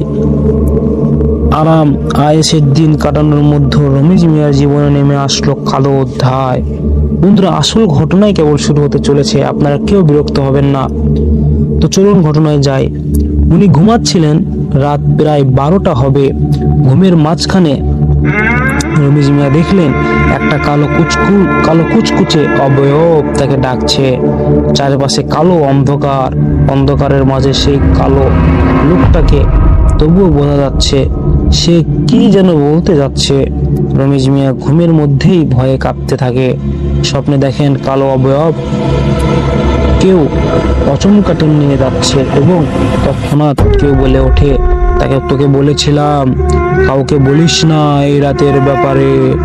এখন আর তাকে আটকানো যাবে না, তোকে বলিদান দিতে হবে, অনেক বড় বলিদান দিতে হবে। হা হা হা হা। এতটুকু দেখে লাফ দিয়ে উঠে বসেন রমেশ মিয়া এবং সারা গায়ে ঘাম, থরথর করে কাঁপছেন উনি। ভোর রাতের আগেই এই স্বপ্ন। রমিজ মিয়া বিছানায় বসে হাঁপাতে থাকে। রমিজ মিয়ার স্ত্রী উঠে যায় এবং ঘুম ভেঙে যায়। ঘুম থেকে উঠে রমিজ মিয়াকে হাঁপাতে দেখে ওনার স্ত্রী হয়ে যায় অবাক। এরপর এক গ্লাস পানি এনে দিয়ে রমিজ মিয়াকে খাইয়ে দেয়। রমিজ মিয়া শান্ত হতে হতে চারপাশে ফজরের আজান নেমে পড়ে যায়। ফজরের আজান শুনে তিনি তাড়াহুড়ো করে চলে যান মসজিদে। নামাজ আদায় করে রমিজ মিয়া ইমাম সাহেবের সাথে একটু সাক্ষাৎ করতে চাইলেন। এদিকে ইমাম সাহেব নিজেই রমিজ মিয়াকে বললেন, আমি জানি আপনি কি বলবেন। যখন আপনি মসজিদে আসতেছিলেন আমি দুয়ারে দাঁড়িয়ে আপনাকেই দেখছিলাম। আপনার পিছন পিছন কে যেন আসছিল মসজিদে। আপনি যখন আপনার সাথে দাঁড়িয়ে নামাজ পড়ছে। আর আমি যতদূর জানি এটা জিনদের কেউ হবে, এরা মৃত জিন। ইমাম সাহেবের কথা শুনে রমিজ মিয়া তো হুঁশ উড়ে যাবার উপক্রম। জেনারা মৃত হয়েও আবার ফিরে আসে কি করে? ব্যাপারটা গা নাড়া দিয়ে ওঠার মতো। রমিজ মিয়ার ভাবনা দেখে ইমাম সাহেব কিছুটা আঁচ করে নিয়েছেন। তাই প্রশ্ন করার আগেই ইমাম সাহেব বললেন, আমি জানি আপনি কি ভাবছেন।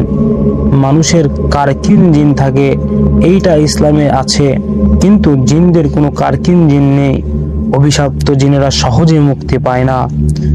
আপনার পিছনে যে জিন ছিল সে একজন অভিশপ্ত। কিন্তু কেন নিল এই জিন আপনার পিছু, সেটি আমাকে জানান। আমার সন্দেহ সঠিক হলে কিছু একটা করা যেতে পারে। বলুন কি করেছেন আপনি? ইমাম সাহেবের কথা শুনে রমিজ মিয়া আরো একবার থতমত খেয়ে যায়। কারণ এই ঘটনা বলা নিয়েই তো ওনার বিপদ হয়েছিল। এখন যদি একই ভুল আবার করেন তবে আবার কি জানো না কি হয়ে যায়। রমিজ মিয়াকে চিন্তিত দেখে ইমাম সাহেব বললেন, তার মানে কাউকে বলা নিয়েই সমস্যা, তাই না? রমিজ মিয়া বারবার ইমাম সাহেবের কথায় অবাক হচ্ছেন। না বলার আগেই তিনি কিভাবে বুঝে যান? ইমাম সাহেব রমিজ মিয়ার চেহারার দিকে তাকিয়ে বলে, আল্লাহর উপর শক্তিশীল কোনো কিছুই নেই। এই সৃষ্টির স্রষ্টা যিনি, তিনি চাইলে বিপদ কেটে যাবে। আপনি শুরু থেকে বলুন, বাকিটা আমি দেখতেছি। রমিজ মিয়ার মনের মধ্যে একটু সাহস এসেছে। ইমাম সাহেবের কথাও তো মিথ্যা নয়। আল্লাহর চেয়ে বেশি শক্তি নেই এই ভূপৃষ্ঠে কারো। রমিজ মিয়ার মনের মধ্যে কিছুটা সাহস সঞ্চার করে। এরপর বলতে শুরু করে সবটা। ইমাম সাহেব এক মনে রমিজ মিয়ার কাছে সেই রাতের ঘটনা শোনাচ্ছে, কিভাবে তারা এসেছিল, কবর কিভাবে খুঁড়েছিল সবটা।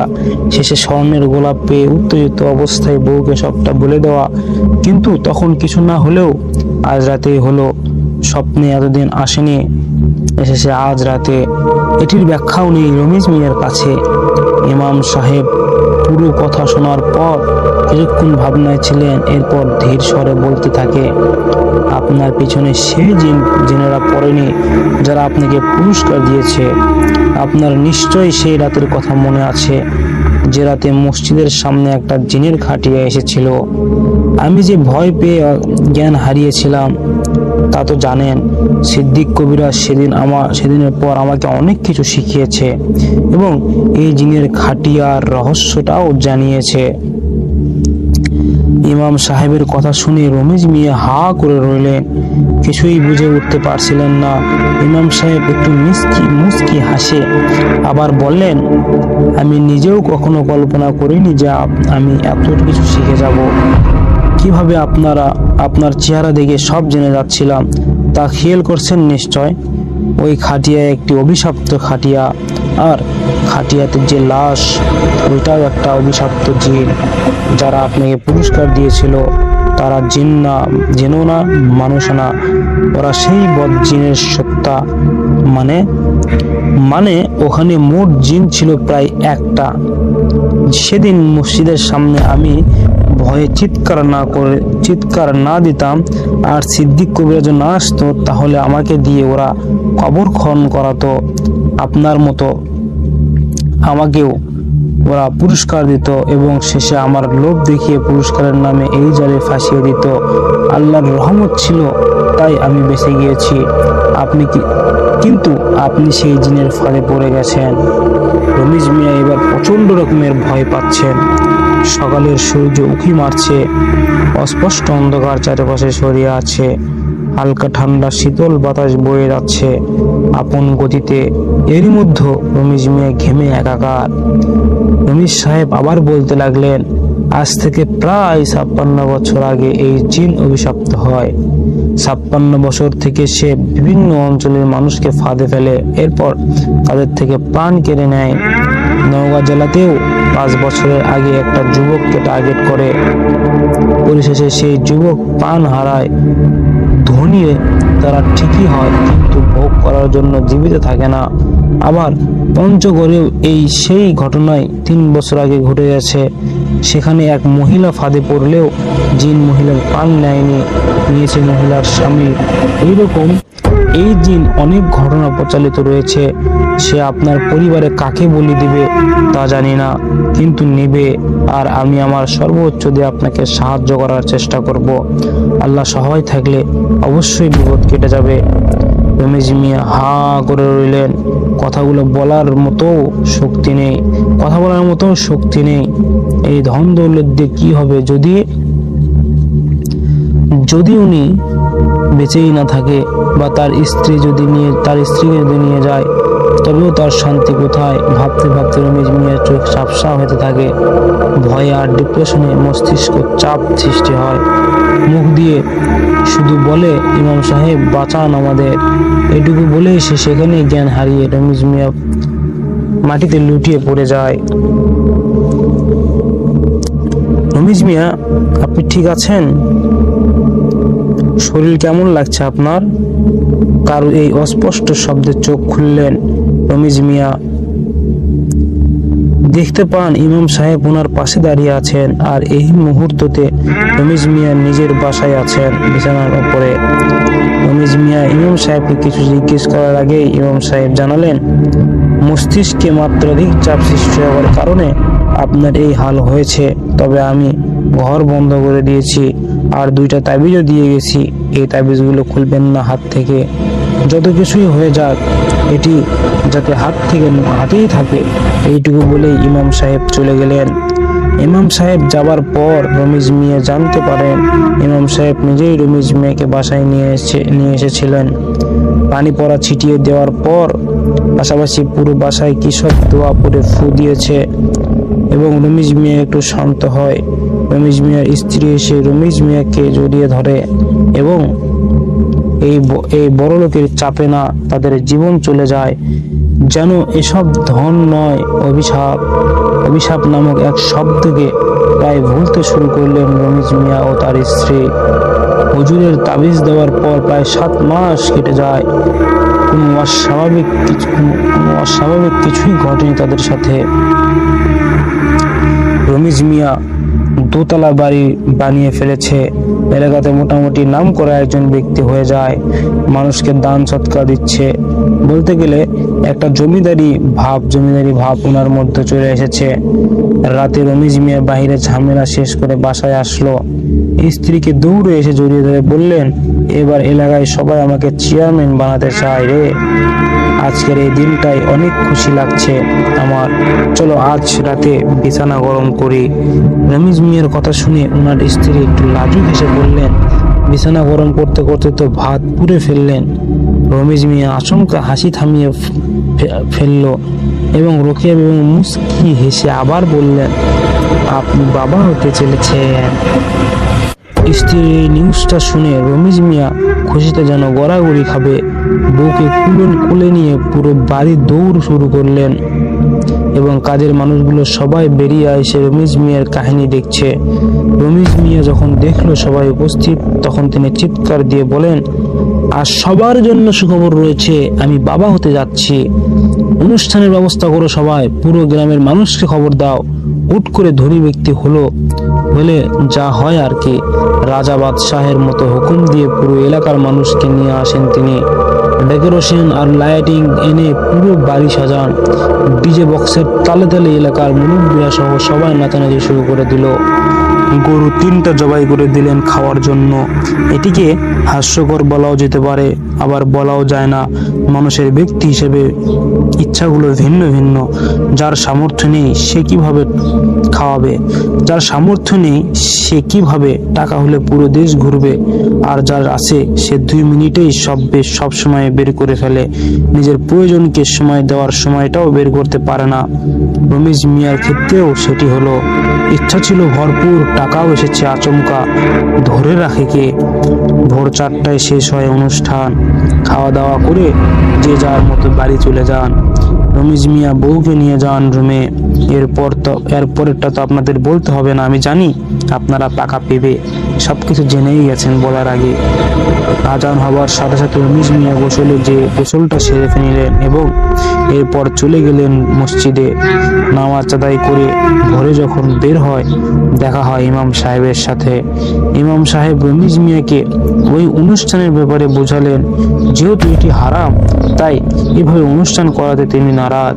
ইমাম সাহেবের কথা শুনে রমিজ মিয়াও কিছুটা লজ্জিত হন। তিনি মাথা নিচু করে বললেন, উত্তেজিত হয়ে করে ফেলেছি হুজুর, এমন ভুল আর কখনো করব না। ইমাম সাহেব মুচকি হেসে পরে বলে, যাই হোক, শুভকামনা রইল আপনার জন্য। আপনার ঘর এবার আলোকিত হতে যাচ্ছে। রমিজ মিয়া এদিকে খুশি হলেন, অন্যদিকে লজ্জাও পাইলেন কিছুটা। ভোরে বাসায় এসে তিনি শুয়ে যান বিছানায়। যেহেতু সারা রাত ঘুমাননি তাই চোখের পাতাগুলো আর সায় দিচ্ছিল না। একটু তো ঘুম যেতেই হবে। বিছানায় গা হেলিয়ে দিয়ে যখন রমিজ মিয়া ঘুমের ঘুরে চলে যায় তখনই উনার স্বপ্নে সেই কালো কুচকুচে জিনটা এসে গভীর স্বরে বলল, আমি এই দিনের জন্যই অপেক্ষা করছিলাম। আমার খাদ্য আসতেছে, তাকে নিয়ে যাব, তুই কিছুই করতে পারবি না। হা হা হা হা। এক লাফ মেরে রমিজ মিয়া উঠে যান ঘুম থেকে। সূর্যের আলো প্রখর ভাবে রুমে পড়েছে, অর্থাৎ দুপুর হয়ে গেছে। রমিজ মিয়ার সারা গা দিয়ে ঘাম ঝরতে থাকে। স্বপ্নে যা দেখলেন সেটির কারণ কি হতে পারে? কোন খাদ্যের কথা বলছিল সে? কোনো না কোনোভাবে রমিজ মিয়ার বাচ্চার কথা বলা হয়নি তো? রমিজ মিয়া ভয়ে কাঁপতে শুরু করে দিলেন। শব্দ ঠিকই ছিল, যে অভিশাপের কথা প্রায় ভুলে গিয়েছে সেই অভিশাপ নিয়ে আবারও নেমে এলো আমার জীবনে। একটা বড় কারণ নিয়ে এলো, অনেক বড় একটি সুখ কেড়ে নিতে এলো। রমিজ মিয়া তাড়াহুড়ো করে উঠে বের হয়ে যান বাসা থেকে। রওনা করেন ইমাম সাহেবের কাছে। প্রায় 7 মিনিট অতিক্রম করে রমিজ মিয়া সেই সোজা ইমাম সাহেবের কাছে আসলেন এবং সেই স্বপ্নের ব্যাপারে জানালেন। ইমাম সাহেব কিছুক্ষণ ভাবনা চিন্তা করে বললেন, আপনাদের যে 2টা তাবিজ দিয়েছিলাম সেই 2টা তাবিজ সাবধানে রাখুন, ভুলেও হাত থেকে খুলবেন না, নয়তো বড় সড়ো কিছু কিন্তু হয়ে যাবে। রমিজ মিয়া যতটুকু বুঝলেন, এখন হাতে আর কোনো উপায় নেই, এই তাবিজটা ছাড়া কোনো গতি নেই পালাবার। যত কিছুই হোক তাবিজকে সামলে রাখতে হবে। রমিজ মিয়া চলে আসেন বাড়িতে। স্ত্রীকে সবটা স্পষ্ট না বললেও তাবিজের ব্যাপারে একটু নাড়া দিয়েছেন। এই তাবিজ যে কোনো কিছুর বিনিময়ে যাতে হাতেই থাকে। রমিজ মিয়ার স্ত্রী ভেবেছে হয়তো বাচ্চা নিয়ে রমিজ মিয়ার ভয়, তাই এমন বলছে। কিন্তু স্বপ্নে যে আসলেই বাচ্চাকে নিয়ে যাওয়ার ইঙ্গিত দিয়েছে তা রোকেয়া বেগম জানে না। 5 মাস পর 5 মাস পর যখন রোকেয়া বেগম 5 মাসের গর্ভবতী, তখন কিছু অস্বাভাবিক ঘটনা ঘটে। ফোলা পেট নিয়ে রোকেয়া বেগম ঘুমাচ্ছিলেন, রমিজ মিয়া পাশেই ঘুমাচ্ছেন। রাত আনুমানিক 2টার দিকে রমিজ মিয়ার ঘুম ভেঙে যায়। কিছু একটা শব্দ শুনে ওনার কান এসে স্থগিত হচ্ছিল এবং চোখ মেলার পর জানালা দিয়ে আসা চাঁদের আলোতে তিনি দেখেন রোকেয়া বেগমের পেটে কিছু নড়ছে। রমিজ মিয়া হা করে তাকিয়ে আছে। পেটের মধ্যে যদি বাচ্চা নড়েও এভাবে তো স্পষ্ট দেখা যাবার কথা নয়। রমিজ মিয়া আরো একটু খেয়াল করে দেখলেন ছোট বাচ্চাদের হাতে একটা পেটের ভিতর থেকে বের হয়ে আসলো এবং চামড়া দ্বারা স্পষ্ট হাতটি দেখতে পাচ্ছেন রমিজ মিয়া।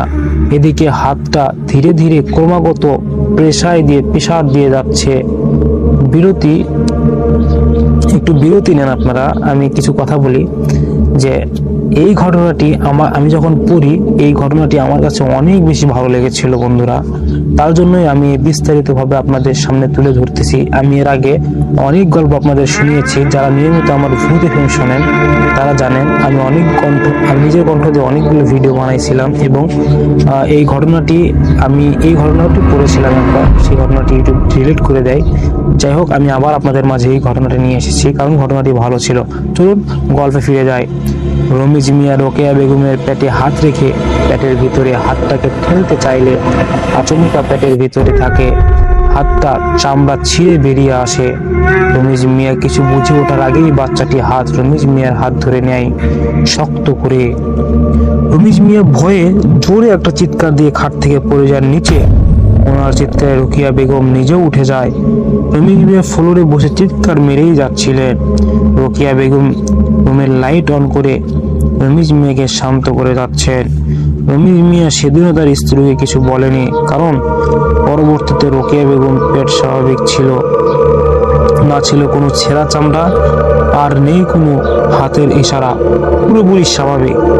রোকেয়া বেগম ভয়ে যদি মানসিকভাবে ভেঙে পড়ে, সেই ভয়ে কিছুই জানালেন না তিনি, শুধু একটা বাজে স্বপ্ন বলে আবার শুয়ে পড়লেন। কিন্তু সেদিন রমিজ মিয়ার সাথে অনেক কিছুই ঘটে যায়।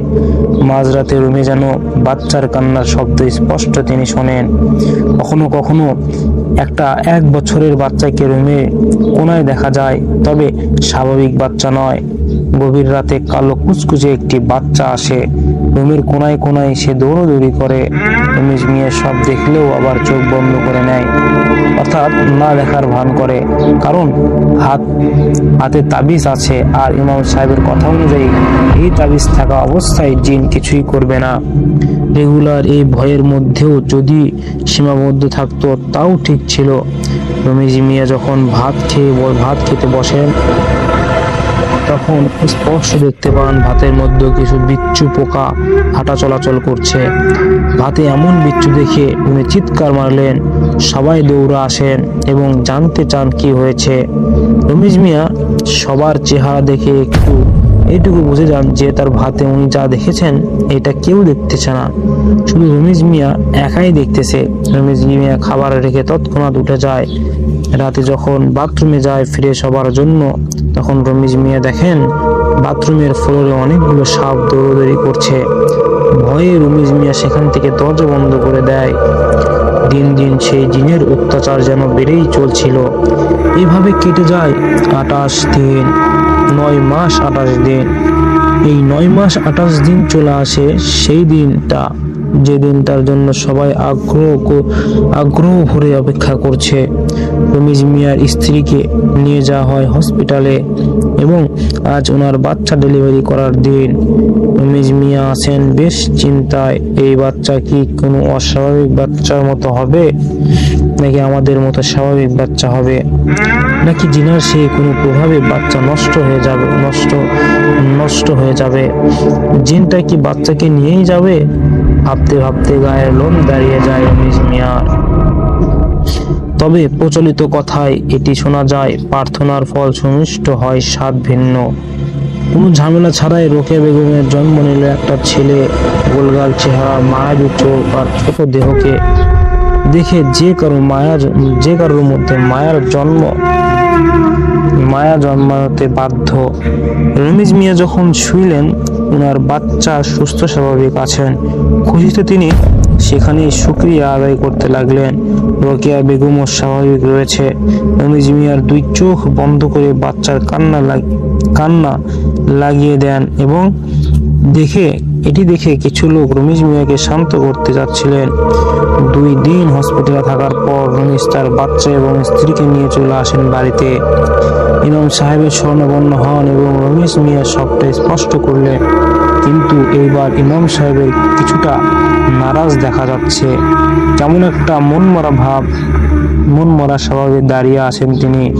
রমিজ মিয়া জিজ্ঞেস করলেন, ইমাম সাহেব, আপনাকে তো স্বাভাবিক লাগছে না, কিছু হয়েছে কি? রমিজ মিয়ার কথা শুনে ইমাম সাহেব গলা ঝাঁকিয়ে বলেন, যেদিন আপনার বাচ্চার জন্ম হয়েছে সেদিন ওই কালো কুচকুচে জিনটা আমার স্বপ্নে এসেছে আর আমাকে স্পষ্ট করে বলেছে সে নাকি সময় ব্যতীত হামলা করবে না। যদিও আমি তার সাথে লড়াই করতে প্রস্তুত ছিলাম, কিন্তু কিছু সময় পার করবার পর বুঝেছি এই জিন অনেক শক্তিশালী। আমাকে নারাজ দেখেছে এই জন্যই যে আমি বাম হাত এখনো অচল। সেদিন আমাকে নারাজ দেখছেন তার কারণ আমার বাম হাত এখনো অচল। নামাজ পড়ার সময় ডান হাত টেনে বাম হাতের স্থানে রাখি। আপনাকে সাহায্য করার জন্য ছোট্ট একটা শাস্তি দিয়েছে এই জিন আমাকে, আর এই ছোট্ট শাস্তি হলো আমার এই বাম হাতকে অবশ করে দিয়েছে। আবার কোনো সাহায্য করলে সে আমার পুরো পরিবারকে শেষ করার হুমকি দিয়েছে। তাই আমি বলবো আপনি অন্য কোনো কবিরাজ দেখান, ততদিন আমার দেওয়া তাবিজগুলো যত্নে রাখুন।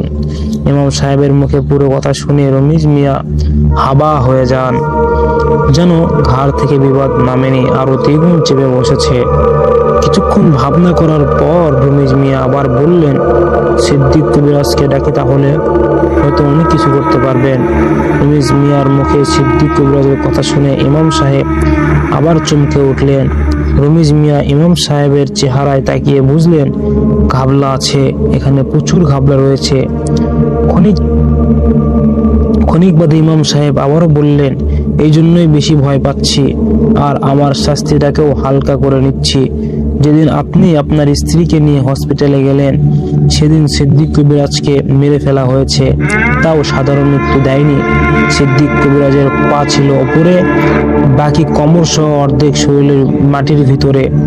আপনি হসপিটালে ছিলেন তাই আপনাকে জানানো হয়নি।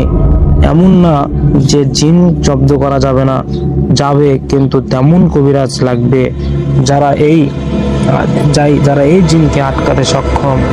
আমরা এসব নিয়ে বেশ আমল জানি না। তাছাড়া এই জিনের বয়স প্রায় 382 এর বেশি, অনেক শক্তিশালী জিন এটা। এবং আপনি চমকে যাবেন এটা শুনলে যে ওটা কোনো পুরুষ জিন না, একটা মহিলা জিন, বৃদ্ধ মহিলা। রমিজ মিয়া হুশ উড়ে যাওয়ার উপক্রম। ভাবছে কি আর ঘটছে কি আর ঘটবে কি, বলতে গেলে ভালো একটা ঘোরেই ডুবে যান তিনি। এদিকে ইমাম সাহেব লজ্জিত হয়ে চলে যান। রমিজ মিয়া একলা দাঁড়িয়ে ভাবছে সেই জিনের কথাটা ওনার মনে পড়েছে, যে কোনো মূল্যে তার খাদ্যকে নেবে এবং কেউ আটকাতে পারবে না। কেটে যায় আরো 1 মাস। কি গো, আর কি কোনো কবিরাজ নেই? আমার বাচ্চা কি আমার বুক খালি করে চলে যাবে? কিছু তো করুন। রোকেয়া বেগমের কথায় কতটা যন্ত্র লুকিয়ে ছিল তা হয়তো অন্যদের বোঝার ক্ষমতা নেই। এত আশা আকাঙ্ক্ষা অপেক্ষা করে একটা বাচ্চা হলো, সেটিকেও কেড়ে নিতে চায়। একজন মায়ের এই যন্ত্রণা আর একটা মাই ভালো বুঝবে। রমেশ মিয়ার মাথা নিচু করে ধীর সরে বলল, চাইলাম তো অনেক, 1 মাস 1000-এর উপরে কবিরাজ দেখেছি, কিন্তু কাজের কাজ হচ্ছে না। রাতে কি সে আমার স্বপ্নে আসে আর দেখা আমার বাচ্চাকে নিয়ে যাচ্ছে? আমি আর কি করব বলো? রমিজ মিয়ার কথা শুনে রোকেয়া বেগম আবার বললেন, এখন কি উপায়? রমিজ মিয়া কোনো উত্তর দেয় না।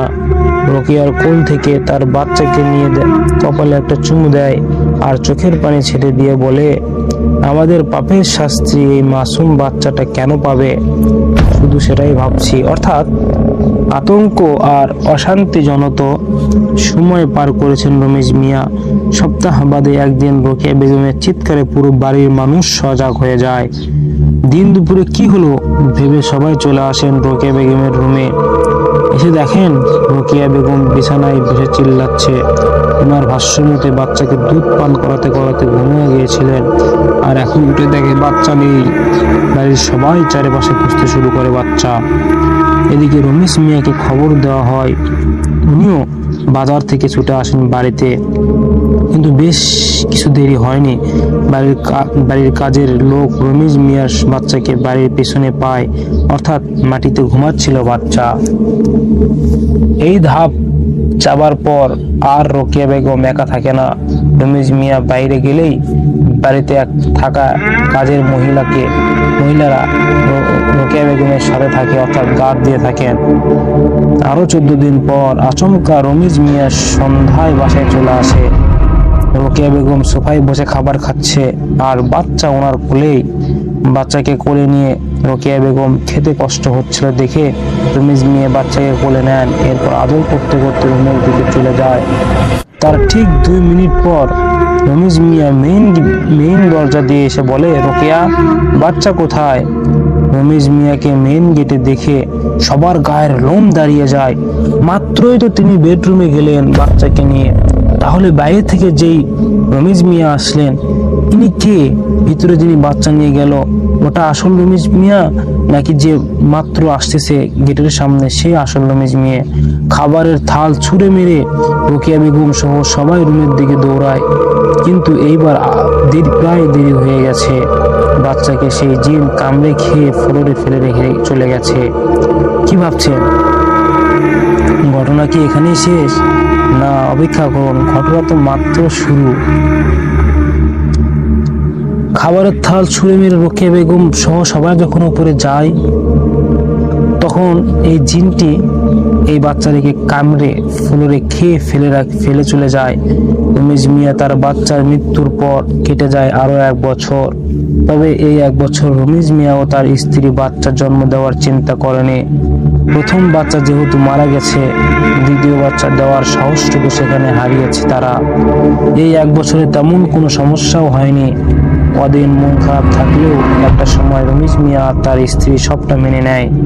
প্রায় 1 বছর পর রমিজ মিয়াকে আবারও মনে করিয়ে দেয় সব। সেই জিনের আগমন। ব্যবসায়ী হয়ে যাওয়ায় রমিজ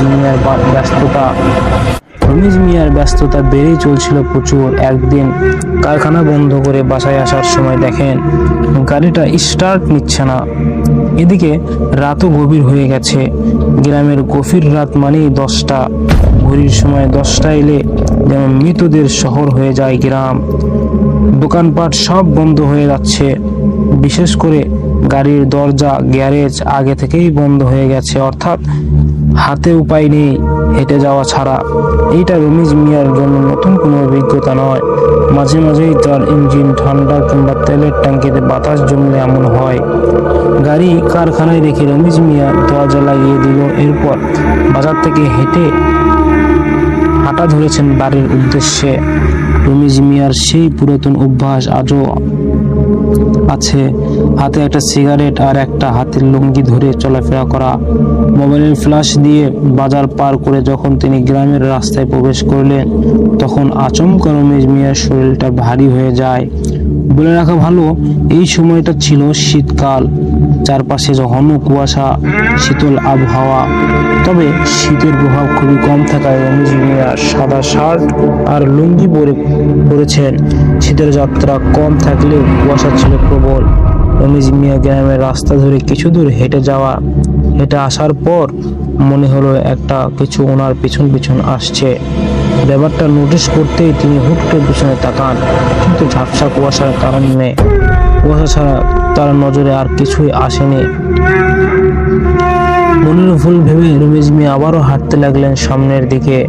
আবারও কিছু দূর যাওয়ার পর একটা পায়ের শব্দ রমিজ মিয়ার কানে ধাক্কা খায়। খচখচ একটি শব্দ, যেমন তিনি শুকনো পাতার মতো হয়। যেমন আপনি শুকনো পাতার উপর হাঁটলে যেমন শব্দ হবে বা আওয়াজ হবে, ঠিক তেমন একটা খচখচ শব্দ আসতেছে রমিজ মিয়ার কানে। এবং রমিজ মিয়ার কিছুটা সন্দেহ লেগে যায়। এবার বরাবরের মতোই তিনি আবারও পিছু ফিরে তাকান আর দেখতে পান একটা কালো কুচকুচে কুকুর দাঁড়িয়ে আছে। রমিজ মিয়ার হাতে থাকা মোবাইলের আলোয় কুকুরের চোখে পড়তেই কুকুরটা এক দৌড়ে জঙ্গলের দিকে চলে যায়। রমিজ মিয়ার গা এবার অনেকটা ভারী হয়ে যায়। কুকুরের পায়ের শব্দ তো এমনি হবার কথা নয়, ওই শব্দটা বড় কোনো পায়ের ছিল, যেমন মানুষের পায়ের মতো। রমিজ মিয়া আবার সামনে ঘুরে দ্রুত হাঁটা ধরলেন। কয়েক সেকেন্ড বাদে রমিজ মিয়ার আবার মনে হলো পিছনে কেউ আছে, মানে আবার নিয়েছে পিছু। রমিজ মিয়ার সাহস হচ্ছিল না পিছনে ঘুরবার বা ঘুরে তাকানো। আল্লাহর নাম জব্দ করতে করতে তিনি এগোচ্ছে সামনের দিকে। এদিকে পিছন থেকে হেঁটে আসার শব্দটা ক্রমাগত রমেশ মিয়ার কাছাকাছি চলে আসতেছে। মাত্র 2 হাত পিছনে এসে রয়েছে রমেশ মিয়া। এবার আরো জোরে হাঁটতে লাগলেন, কিন্তু এতে লাভ হচ্ছে না। হাঁটার শব্দটা যেন এবার একদম রমেশ মিয়ার উপর উঠেছে। রমেশ মিয়া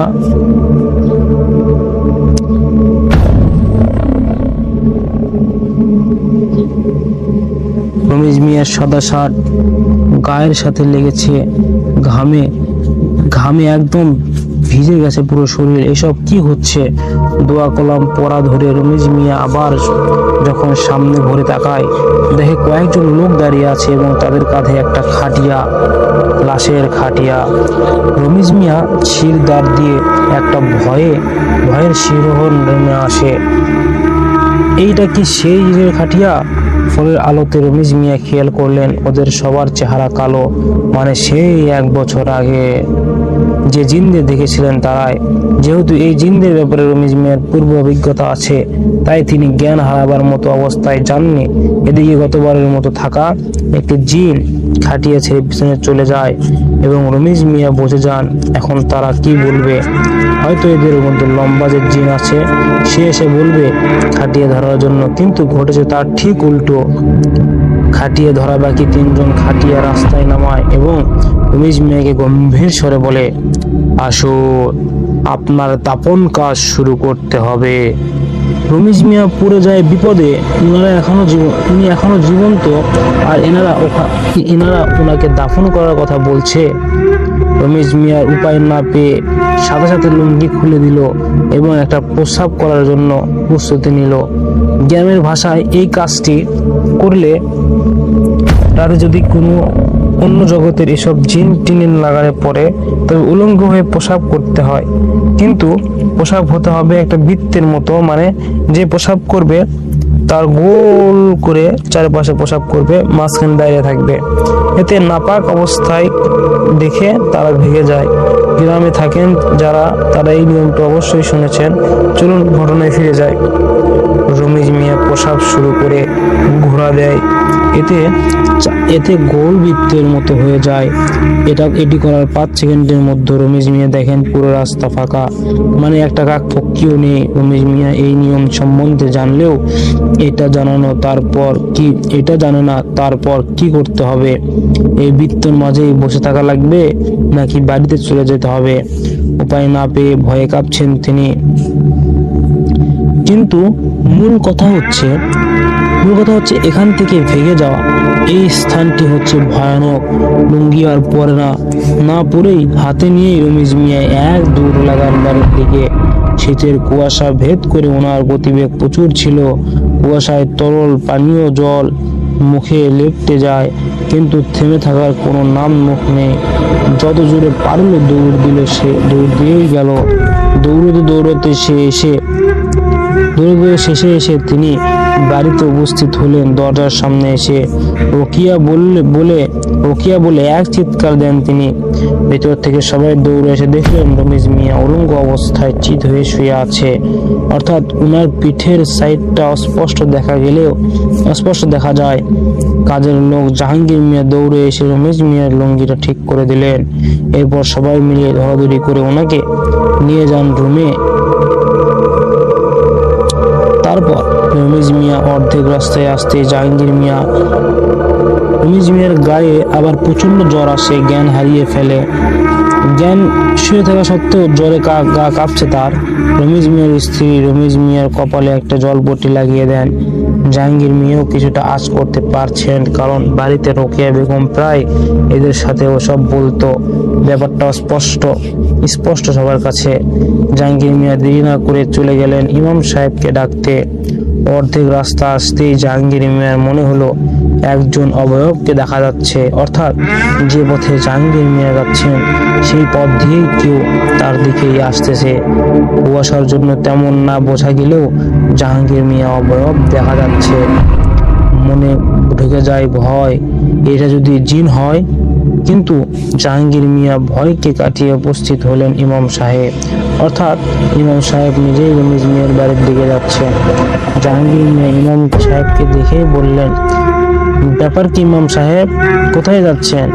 ইমাম সাহেব জাহাঙ্গীর সাহেবকে দিকে তাকিয়ে বললেন, সন্দেহভাজন চোখে তাকিয়ে বললেন, আপনি কোথায় যাচ্ছেন? আমি তো রমিজ মিয়ার কাছেই যাচ্ছিলাম। কাজেই লোক ইমাম সাহেবের কথা শুনে বলে আমিও আপনার কাছে যাচ্ছিলাম। সাহেবের অবস্থা খারাপ। কাজের লোকের কথা শুনে ইমাম সাহেব ধীর স্বরে বলে, আগেই জানতাম এমন কিছু হবার ভয় ছিল, আর হয়েও গেল। চলুন রমিজ মিয়ার কাছে যাওয়া যাক। ইমাম সাহেব আর কাজের লোক চলে যান রমিজ মিয়ার কাছে। বাড়ি এসে দেখেন ইমাম সাহেব রমিজ মিয়ার কাছে বসলেন। তখন রমিজ মিয়ার জ্বর বেড়ে যায় দ্বিগুণ।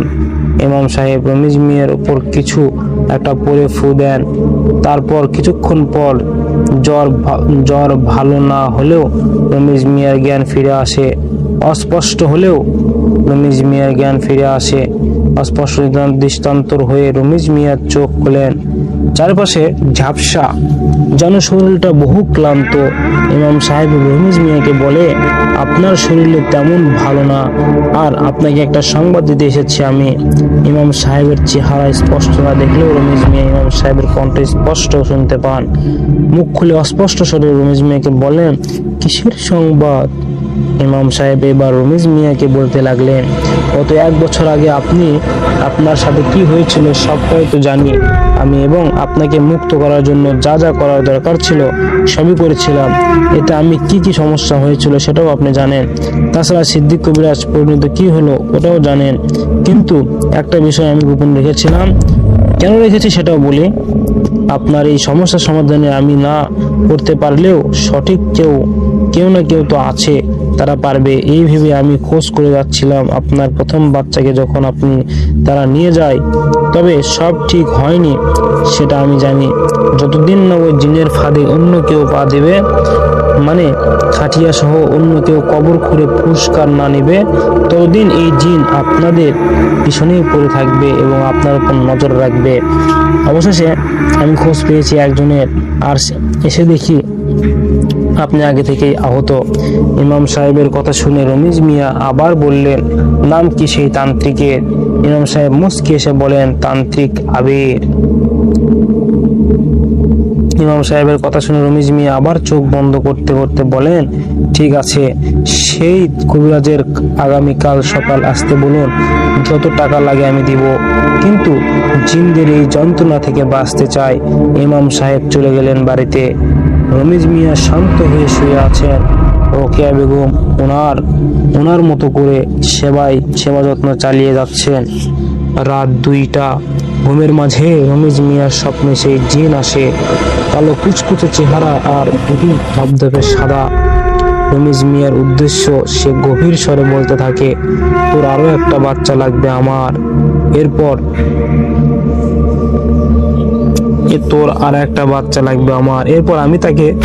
আমি তোকে ছেড়ে দিব, তোকে আর বিরক্ত করব না। তোর স্ত্রী যখন গর্ভবতী, কালকের মধ্যেই জানতে পারবি এটা। এই বাচ্চাকে জন্ম দেওয়ার 21 দিন পর বারান্দায় রেখে যাবি, আমরা এসে নিয়ে যাব। তবে রাত 12টার পর রাখবি। আর একটা কথা বলি, ইমাম সাহেবের জানাজা পড়ে আসিস কাল সকালে। এতটুকু দেখেই রমিজ মিয়া লাফ দিয়ে উঠে বসে। শরীর থরথর করে কাঁপছে, শ্বাসকষ্ট বেড়ে যায় দ্বিগুণ। জোরে জোরে নিঃশ্বাস নিতে চেয়েও বুকে আটকে যাচ্ছে সেটি। রোকেয়া বেগম পাশেই বসা ছিল। যদিও সেবা করতে করতে তিনি ঘুমিয়েছিলেন, কিন্তু রমিজ মিয়ার ছটফটানি অনুভব করতে পেরে তিনিও উঠে যান। রমিজ মিয়া না পারছে কথা বলতে, আর না পারছে কিছু বোঝাতে। বুক ধরে নিঃশ্বাস নিতে নিতে তিনি আবার জ্ঞান হারিয়ে ফেলেন। ভোর রাতে রমিজ মিয়া আবার ওঠেন লাফ দিয়ে। এইবার দেখতে পায় চারপাশে লোকজনের ভিড়। রমিজ মিয়ার অবস্থা শুনে পুরো এলাকার মানুষ চলে এসেছে। রমিজ মিয়া সেসব তোয়াক্কা না করে বিছানা থেকে উঠে দৌড় দেন এবং একবারে জোরে চিৎকার দিয়ে বলে, ইমাম সাহেবের বাসায় আসুন সবাই। রমিজ মিয়া পিছন পিছন পুরো এলাকায় মানুষ দৌড় লাগায়, কারো হাতে লাইট আবার কারো হাতে হারিকেন দিয়ে দিক বেদিক হয়ে সবাই দৌড়াদৌড়ি শুরু করলেন ইমাম সাহেবের বাসার উদ্দেশ্যে। কিছুক্ষণ বাদে সবাই ইমাম সাহেবের উঠানো যায় এবং যে দৃশ্য দেখে এটি ছিল অনেক বেদনাদায়ক। ইমাম সাহেব বাড়ির সামনে এক বিশাল আম গাছ রয়েছে, সেই আম গাছের সাথে ফাঁসি দিয়ে মারা যান ইমাম সাহেব। সবাই এটি না জানলেও রমিজ মিয়া জানেন ইমাম সাহেব ফাঁসি দেয়নি, তাকে ফাঁসি দেওয়া হয়েছে।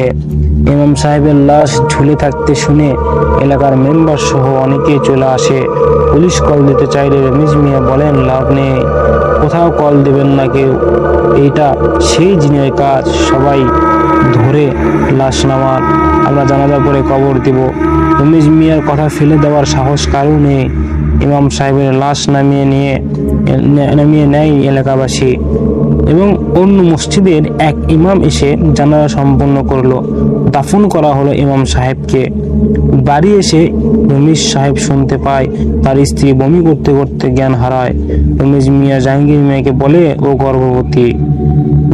তারপর ডাক্তার বাসায় নিয়ে আসেন, সামনে খারাপ কিছু হবে হয়তো, এ বলে রমিজ মিয়া রুমে চলে যান। আর একবার চিন্তা নিয়ে ভাবতে থাকে ইমাম সাহেব তো মারা গেলেন, এখন এই তান্ত্রিক আবিরকে কোথায় খুঁজবেন তিনি? তান্ত্রিক আবির রমিজ মিয়া না পেলেও আপনি কিভাবে পাবেন তা মনে আছে তো? যারা এই তান্ত্রিক সম্পর্কে না জানেন তারা আমার ইউটিউব চ্যানেলের ভিতরে যেয়ে দেখবেন, তান্ত্রিক আবিরকে নিয়ে একটি গল্প লেখা আছে, খুঁজলে পেয়ে যাবেন। সময় তো আর থেমে থাকে না। মসজিদে নতুন ইমাম নিয়োগ করা হয়, যেটির মূল দায়িত্ব রমিজ মিয়া রয়েছেন। যদিও এই খ্যাতিমান নাম পাওয়ার আগে তিনি ছিলেন কৃষক, কিন্তু টাকা হবার পর থেকে এলাকায় বেশ নাম ডাক কামাই করে নিয়েছিল। চেয়ারম্যান হতেও চেয়েছিল, তবে বাচ্চা মরে যাবার পর থেকে সেই ইচ্ছাকে আর প্রাধান্য দেননি তিনি। মসজিদের নতুন ইমাম সিলেক্ট করে তিনি বাজারে চলে যান। ইমাম সাহেবের জন্য যদিও মন খারাপ রয়েছে, এদিকে অন্য ঝামেলাও এসে বসেছে। স্ত্রী রোকেয়া বেগম তো আবারও প্রেগনেন্ট হলো, এই বাচ্চাকেও হারাতে হবে। এমন পরিস্থিতিতে কেই বা সুস্থ সাবলীল থাকে বলুন?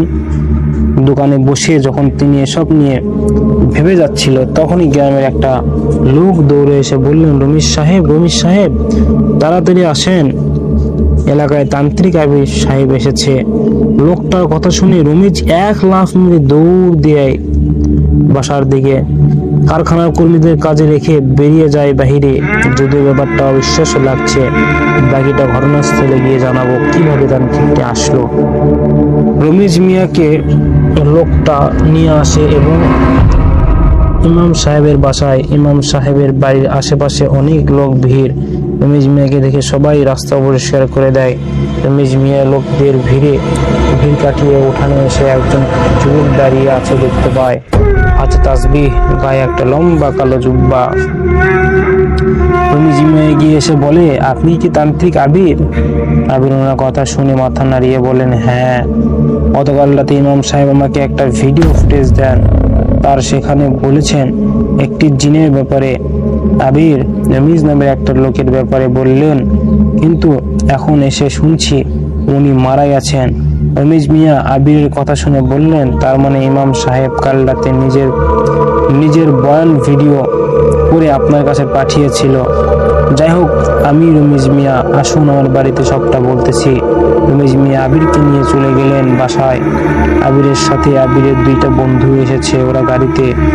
রমিজ মিয়া লোক পাঠিয়ে রোহান আর রাহুলকে বাসায় নিয়ে আসে। সময় হয়ে যায় এবং সন্ধ্যা হলো। রমিজ মিয়া সহ সবাই ড্রয়িং রুমে বসে আছে। কাজের লোক জাহাঙ্গীর মিয়া চা বানিয়ে দেয় সবাইকে। আবির চায়ের চুমুক দিয়ে জাহাঙ্গীর সাহেবের প্রশংসা করতে ভুললেন না। এরপর কথোপকথন শুরু করে রমিজ মিয়ার সাথে। তো রমিজ সাহেব, শুরু থেকে বলুন তো, ইমাম সাহেব শুধু বলেছিল একটা জিনের টর্চার চলছে, তারপর তিনি ঠিকানা দিয়েছেন, আমরা শুরু কোথা থেকে? একটি জিনের খাটিয়া থেকে। জিনের খাটিয়া মানে যে জিন খাটিয়াতে থাকে আর কোন মানুষের দ্বারা নিজের লাশ দাফন করায় ওরা? হ্যাঁ হ্যাঁ হ্যাঁ, আপনি তো দেখছেন সবই চেনেন তাদের, তাহলে তো আপনি ভালোই চেনেন। চিনবো না কেন? এই অবধি 2বার তাদের সাথে লড়েছি আমি। যদি আমি ভুল না বলে থাকি তবে আপনার এই সম্পদ ওদের দেওয়া, রাইট? জি জি জি কবিরাজ সাহেব, চিন্তা করবেন না, ওদের সাথে খুব ভালো পরিচয় আমার, কিন্তু একটু তেরা জিন ওরা। মানে সে মিথ্যা কথা বেশি বলে, ওর কোনো কথাতেই সত্যতা নেই। বন্দি করতে গেলে পালিয়ে যায়, এই অবধি তাকে বন্দি করতে পারেনি, কিন্তু আপনাদের ছেড়ে চলে যাবে এটা নিশ্চিত থাকুন। তো আর দেরি কিসের তান্ত্রিক সাহেব, শুরু করুন। যা টাকা লাগে আমি দিব। এখন হবে না, ওদের এইভাবে টাকা যায় না। সে আপনার স্বপ্নে আসে, তাই না?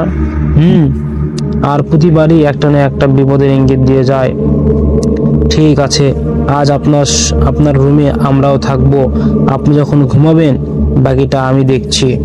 ঠিক আছে, ওকে। কিন্তু আমার কিছু জিনিস লাগবে, ওগুলো এনে দেখুন। হ্যাঁ বলুন, কি কি লাগবে আপনার? 5টা কাঁচা ফুল, যে কোনো ফুল হলেও চলবে, তবে কাঁচা হতে হবে। 2টা কাঁচা মরিচ, একটা গ্যাস লাইট, আগরবাতি আর একটা নিম গাছের ডাল, পাতা সহ ছোট একটা ডাল হলেই হবে। আচ্ছা, আমি এক্ষুনি ব্যবস্থা করে দিচ্ছি। কথোপকথন শেষে রমিজ মিয়া আবিরদের একটা রুমে ব্যাগ রাখতে দেয়। রাহুল ক্যামেরাটা বের করে সেট করে যাচ্ছে। রাহুল জাহাঙ্গীর মিয়ার সাথে আসবাবপত্র গুছিয়ে নিচ্ছে। আবির বসে বসে সেই বইটি পড়ছে যা রিয়াজ দিয়েছিল। এবং রাত 11টা, খাবার টেবিলে বসে সবাই খাওয়া দাওয়া শেষ করে নেয়। খাবার শেষে রোকেয়া বেগমকে অন্য একটি রুমে নিয়ে যায় কাজের মহিলারা। যেহেতু উনি গর্ভ অবস্থায় আছেন, তাই রোকেয়ার কাজে ওনার থাকাটা বিপজ্জনক। রমেশ মিয়া চলে যান রুমে। রাহুল ক্যামেরা নিয়ে এসে রুমের এক কোনায় সেট করে নিলেন। রোহান বক্স নিয়ে রাহুলের পাশে দাঁড়ায় এবং রমেশ মিয়া বিছানায় শুয়ে যেতেই আবির ওনার কাছে আসেন। এরপর রমেশ মিয়ার মাথায় হাত রেখে আবির আয়াত উচ্চারণ করতে লাগলো। আবিরের হাতে থাকা তাসবিহটা জলজল করতে লাগলো। এর পিছনেও বিশেষ কারণ রয়েছে। রিয়াজের দেওয়া সেই গল্পটি আপনারা শুনতেছেন। এটা অনেক অনেক অনেক বহুল পরিচিত একটি গল্প। যারা ফুল গল্পটি শুনবেন তাহলে তারা আরো অনেক মজা পাবেন। যাই হোক, চলুন গল্পতে ফিরে যাই। আয়াত আবির নতুন করে অনেক কিছু শিখেছে, তার মধ্যে এটিও একটি। রমেশ মিয়ার মাথায় হাত রেখে আবির উচ্চারণ করতে থাকে আয়াত এবং ধীরে ধীরে মাথা থেকে হাতটা নিচের দিকে নামায়, মানে রমেশ মিয়ার চোখের দিকে নিয়ে আসেন। রমেশ মিয়ার চোখ বন্ধ। আবির ধীরে ধীরে এইবার হাতটা নিচের দিকে নিয়ে আসে, অর্থাৎ ঠোঁট অব্দি নিয়ে আসে। এরপর দেখা যায় রমেশ মিয়া পুরোপুরি ঘুমিয়ে গেছে। আবিরের হাতে থাকা তাসবিহটা রমেশ মিয়ার মাথার কাছে নিয়ে বলে, আপনি এখন ঘুমে রয়েছেন, কিন্তু আপনার কান খোলা, আপনার জবান খোলা, আপনি আমাদের শুনতে পাচ্ছেন? আবিরের কথায় রমেশ মিয়ার ঘুমের মধ্যে বলল, হ্যাঁ আমি আপনাকে শুনতে পাচ্ছি, কিন্তু আপনি কোথায়? আবির মুচকি হাসি হেসে বলে, আপনি আপনার চারপাশে কি দেখতে পাচ্ছেন? আবিরের প্রশ্নে রমেশ মিয়ার অস্পষ্ট শব্দে বলতে থাকে, আমি একটা জঙ্গলে আছি, চারপাশে অন্ধকার, হালকা হালকা বোঝা যাচ্ছে শুধু। আবির এইবার রমেশ মিয়ার মাথার সাইডে থেকে তাসবিহ সরিয়ে বলে, আপনি ওইখানে দাঁড়িয়ে থাকুন, কোথাও যাবেন না। যদি কাউকে আপনি দেখতে পান তবুও কোথাও যাবেন না। এতটুকু বলে আবির দূরে সরে আসে। এরপর তাসবিহটা উপরের দিকে উঠিয়ে আবিরকে বলতে শুরু করে, বিসমিল্লাহি আর কি যাই হোক একটা আয়াত পরে যার অর্থ হচ্ছে, আল্লাহর নামে আমি আপনাকে ঝাড়ফুঁক করছি সকল কষ্টদায়ক বিষয় থেকে, প্রত্যেক আত্মা ও ঈর্ষাপরায়ণ চক্ষুনিষ্ঠ থেকে। আল্লাহ আপনাকে আরোগ্য করুন বা আল্লাহ আপনাকে বাঁচান, এইরকম পর্যন্তই। এই আয়াতগুলো ভুল কোনো আয়াত না, এগুলো প্রয়োজনে আপনারা ব্যবহার করতে পারবেন, কোনো সমস্যা নেই। আবিরের মুখ থেকে যখন এই আয়াত শুনে রমেশ কর্কশ স্বরে বলল, তুই কেন বারবার আমার পথের বাধা হয়ে দাঁড়াস? চলে যা তুই, নয়তো আমি এইবার তোকে ছাড়বো না। রমিজ মিয়া ঘুমের মধ্যেই বলে যাচ্ছে এইসব। আবির বুঝতে পারে স্বপ্নে সেই জিন রমিজ মিয়ার দেহে ভর করেছে। আবির মুস্কি হাসি দিয়ে বলে, রোকেয়ার জীবনে আমার সবচেয়ে ক্লোজ জিন তুই, তোকে এখনো আঘাত করতেও আমার মায়া হচ্ছে। কিন্তু সমস্যা তো অন্য জায়গায়। এই রমিজ মিয়ার বাচ্চাকে মেরে ফেললি, এখন আবার আরেকজনকে নিতে চাচ্ছিস? বাচ্চাকে তোর জন্য জন্ম দেয় উনি? আবিরের কথা শুনে রমিজ মিয়া আবারও কর্কশ স্বরে বলে ওঠে, আর কাউকে নিব না, আমাকে ছেড়ে দে। রমিজ মিয়ার কথা শুনে আবির হেসে হেসে বলে, তুই আমাকে জবান দিচ্ছিস? আমি তোকে হাড়ে হাড়ে চিনি। এখন সরাসরি বল, সব চলে যাবি নাকি বন্দি করব? আবিরের কথায় রমিজ মিয়া আবারও বলে, চলে যাব, কয়েকদিন পর যাব, এখন আমার ভালো লাগছে না।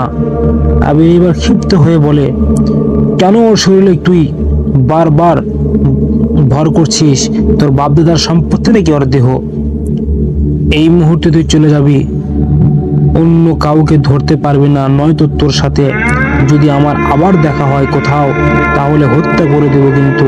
আবিরের কথায় রমিজ মিয়া বলে, ঠিক আছে, চলে যাচ্ছি। এটুকু বলেই রমিজ মিয়া শান্ত হয়ে যায়। আবির রোহানের কাছ থেকে কাঁচা ফুল নেয় এবং এরপর সেই ফুল রমিজ মিয়ার বুকের উপরে রাখেন। তারপর আবার এসে কাঁচা মরিচগুলো হাতে নিয়ে ডিসলাইট দিয়ে পুড়তে শুরু করে, মুখে আয়াত উচ্চারণ করে আর হাতে মরিচ পোড়ানো। মরিচ পুরোপুরি জ্বলানোর কালো হয়ে গেলে আবির সেই মরিচ রমিজ মিয়ার নাকে ধরে। সাথে সাথে রমিজ কর্কশ স্বরে জোরে জোরে চিৎকার মেরে বলে, আরে কি করছিস তুই? ছাড় আমাকে, মরে যাচ্ছি আমি, সহ্য হচ্ছে না, আমি যাচ্ছি। রমিজ মিয়া ছটফটনি দেখে আবির হেসে হেসে বলে, আমি জানতাম তুই ওর শরীরেই লুকিয়ে থাকবি, তুই যে কত বড় ঠকবাস সেটা আমি ভালো করেই জানি। এদিকে মরিচ পোড়ার গন্ধে রমিজ মিয়া ধরপড় শুরু করে, ছাড়তে বলে, কিন্তু আবির নাক থেকে মরিচ সরায় না। পেছনে তাকিয়ে আবির রোহানকে ইঙ্গিত দিতেই নিম গাছের ডাল এনে রমিজ মিয়ার পায়ে আঘাত করতে শুরু করে। নিম গাছের ডালের আঘাতে রমিজ মিয়া যেন রুহ বের হয়ে যাচ্ছে। এদিকে রাহুল ক্যামেরা অন করে আগরবাতি জ্বালিয়ে দেয়। মোট কথা, রমিজ মিয়ার ভিতরে থাকা জিনকে একসাথে কয়েকটা শাস্তি দিয়ে দিচ্ছে। অনেকক্ষণ ছটফট করার পর আচমকা রমিজ মিয়া শান্ত হয়ে যায়। সুযোগে আবির সেই কাঁচা ফুল রমিজ মিয়ার কপালে স্পর্শ করায়, সাথে সাথে কাঁচা ফুলটি শুকিয়ে কুচকুচে কালো হয়ে যায়। আবির বলে, তার মানে তুই এখনো যাসনি? কথাটা বলে আবির আবার কাঁচা মরিচ ওনার নাকে ধরে। রোহান নিম পাতার ডাল দিয়ে পেটানো শুরু করে। রাহুল আরেকটা ফুল এনে রমিজ মিয়ার বুকের উপরে রাখে। রমিজ মিয়া আবার ধরপড় শুরু করে। দরজার সামনে জাহাঙ্গীর মিয়া সহ অনেকেই দেখে যাচ্ছে সব, মানে বাইরের কাজের যেগুলো লোক ছিল। রমিজ মিয়াতে স্পিডে ধরফর করছে, যেন শরীরের প্রত্যেকটা লোম পর্যন্ত কম্পন সৃষ্টি করেছে। এইভাবে আরো কিছু সময় কেটে যাবার পর স্থগিত হয়ে যান রমিজ মিয়া। আবির বরাবরের মতো আবারও বুকে ফুল নিয়ে যেতেই রমিজ মিয়া কপালে ধরলেন, কিন্তু এইবার আর ফুল শুকায়নি, অর্থাৎ দিন পালিয়ে গেছে। কিন্তু আবির হাল ছাড়েনি। কপালে ফুলটা ধরে রেখে রাহুল এবং রোহানকে ইশারা করলো। রাহুল আর রোহান সাথে আবিরও উচ্চারণ করতে থাকে বিসমিল্লাহ, আর কি মানে ওই দোয়াটা আবার করতে থাকেন। একবার না, দুইবার না, বারবার যখন তারা এই আয়াত উচ্চারণ করে যাচ্ছিল, তখনই ফুলের রংটা বদলাতে শুরু করে। আবির মুচকি হেসে বলে, দেহ ছেড়ে দিলেও স্বপ্ন জগৎ থেকে বের হলি না, কতক্ষণ থাকবি? বলে আবির আবার আয়াত পড়তে শুরু করে। রোহান নিম গাছের ডাল দিয়ে আঘাত করে যাচ্ছে। আবির নাকে কাঁচা মরিচ ধরে। অনেকক্ষণ সহ্য করে থাকলেও জিনটা আবার রমিজ মিয়ার দেহে আসে, শুরু করে আবার ধরপড়। এখানে মূল বিষয় হচ্ছে, জিন রমিজ মিয়ার দেহ ছেড়ে যদি আবার বেরিয়ে যায় তবে কাজ সম্পন্ন হবে, কিন্তু দেহ ছেড়ে যদি আবারও স্বপ্নে গিয়ে লুকায় তবে কোনো লাভ নেই। রাহুল আরো একটি কাঁচা ফুল এনে রমিজ মিয়ার বুকে রাখে। আবার শুরু হয় রমিজ মিয়ার ধরফরানি। আচমকা টেবিল থেকে মগটা উড়ে এসে আবিরের মাথায় লাগে। সাথে সাথে রক্ত পড়তে শুরু করে আবিরের মাথা দিয়ে। রমিজ মিয়া ঘুমের মধ্যে হেসে যাচ্ছে, কিন্তু আবির তার রোকেয়া বন্ধ করেনি। রুমের আচমকা একটি বায়ুচাপ সৃষ্টি হয় এবং পুরো রুমটা যেন রমিজ মিয়ার সাথে কম্পন শুরু করছে। সবার উদ্দেশ্যে বলে সে তার শেষ চেষ্টা চালাচ্ছে, কেউ থামবি না, রোকেয়া চালিয়ে যা। রাহুল আরো জোরে জোরে আয়াত পড়তে শুরু করে। রোহান আয়াতের উচ্চারণের পাশাপাশি ডাল দিয়ে পিটিয়ে যাচ্ছে। এদিকে জাহাঙ্গীর মিয়া শুয়ে যায় ফ্লোরে। আবির জাহাঙ্গীর মিয়ার দিকে এক নজর তাকিয়ে দেখলেন উনিও রক্তবমি করে যাচ্ছে। আবির তবুও আবির তার কাজ বন্ধ করেনি। দেখতে দেখতে রমিজ মিয়ার নাক দিয়ে এবার রক্ত ঝরতে শুরু করে। আবির তবুও দোয়া পড়ে যাচ্ছে। মাথা থেকে আবিরের রক্ত ঝরছে, মগের আঘাতে ফেটে গেছে মাথা। সেই রক্ত সোজা পড়ছে রমিজ মিয়ার গায়ে। ঘুমের মধ্যে রমিজ মিয়ার রক্তটুকু হাতে নিয়ে খেয়ে ফেলে। শরীর কাঁপছে থরথর করে, কিন্তু রক্ত খেয়েও হাসে তিনি।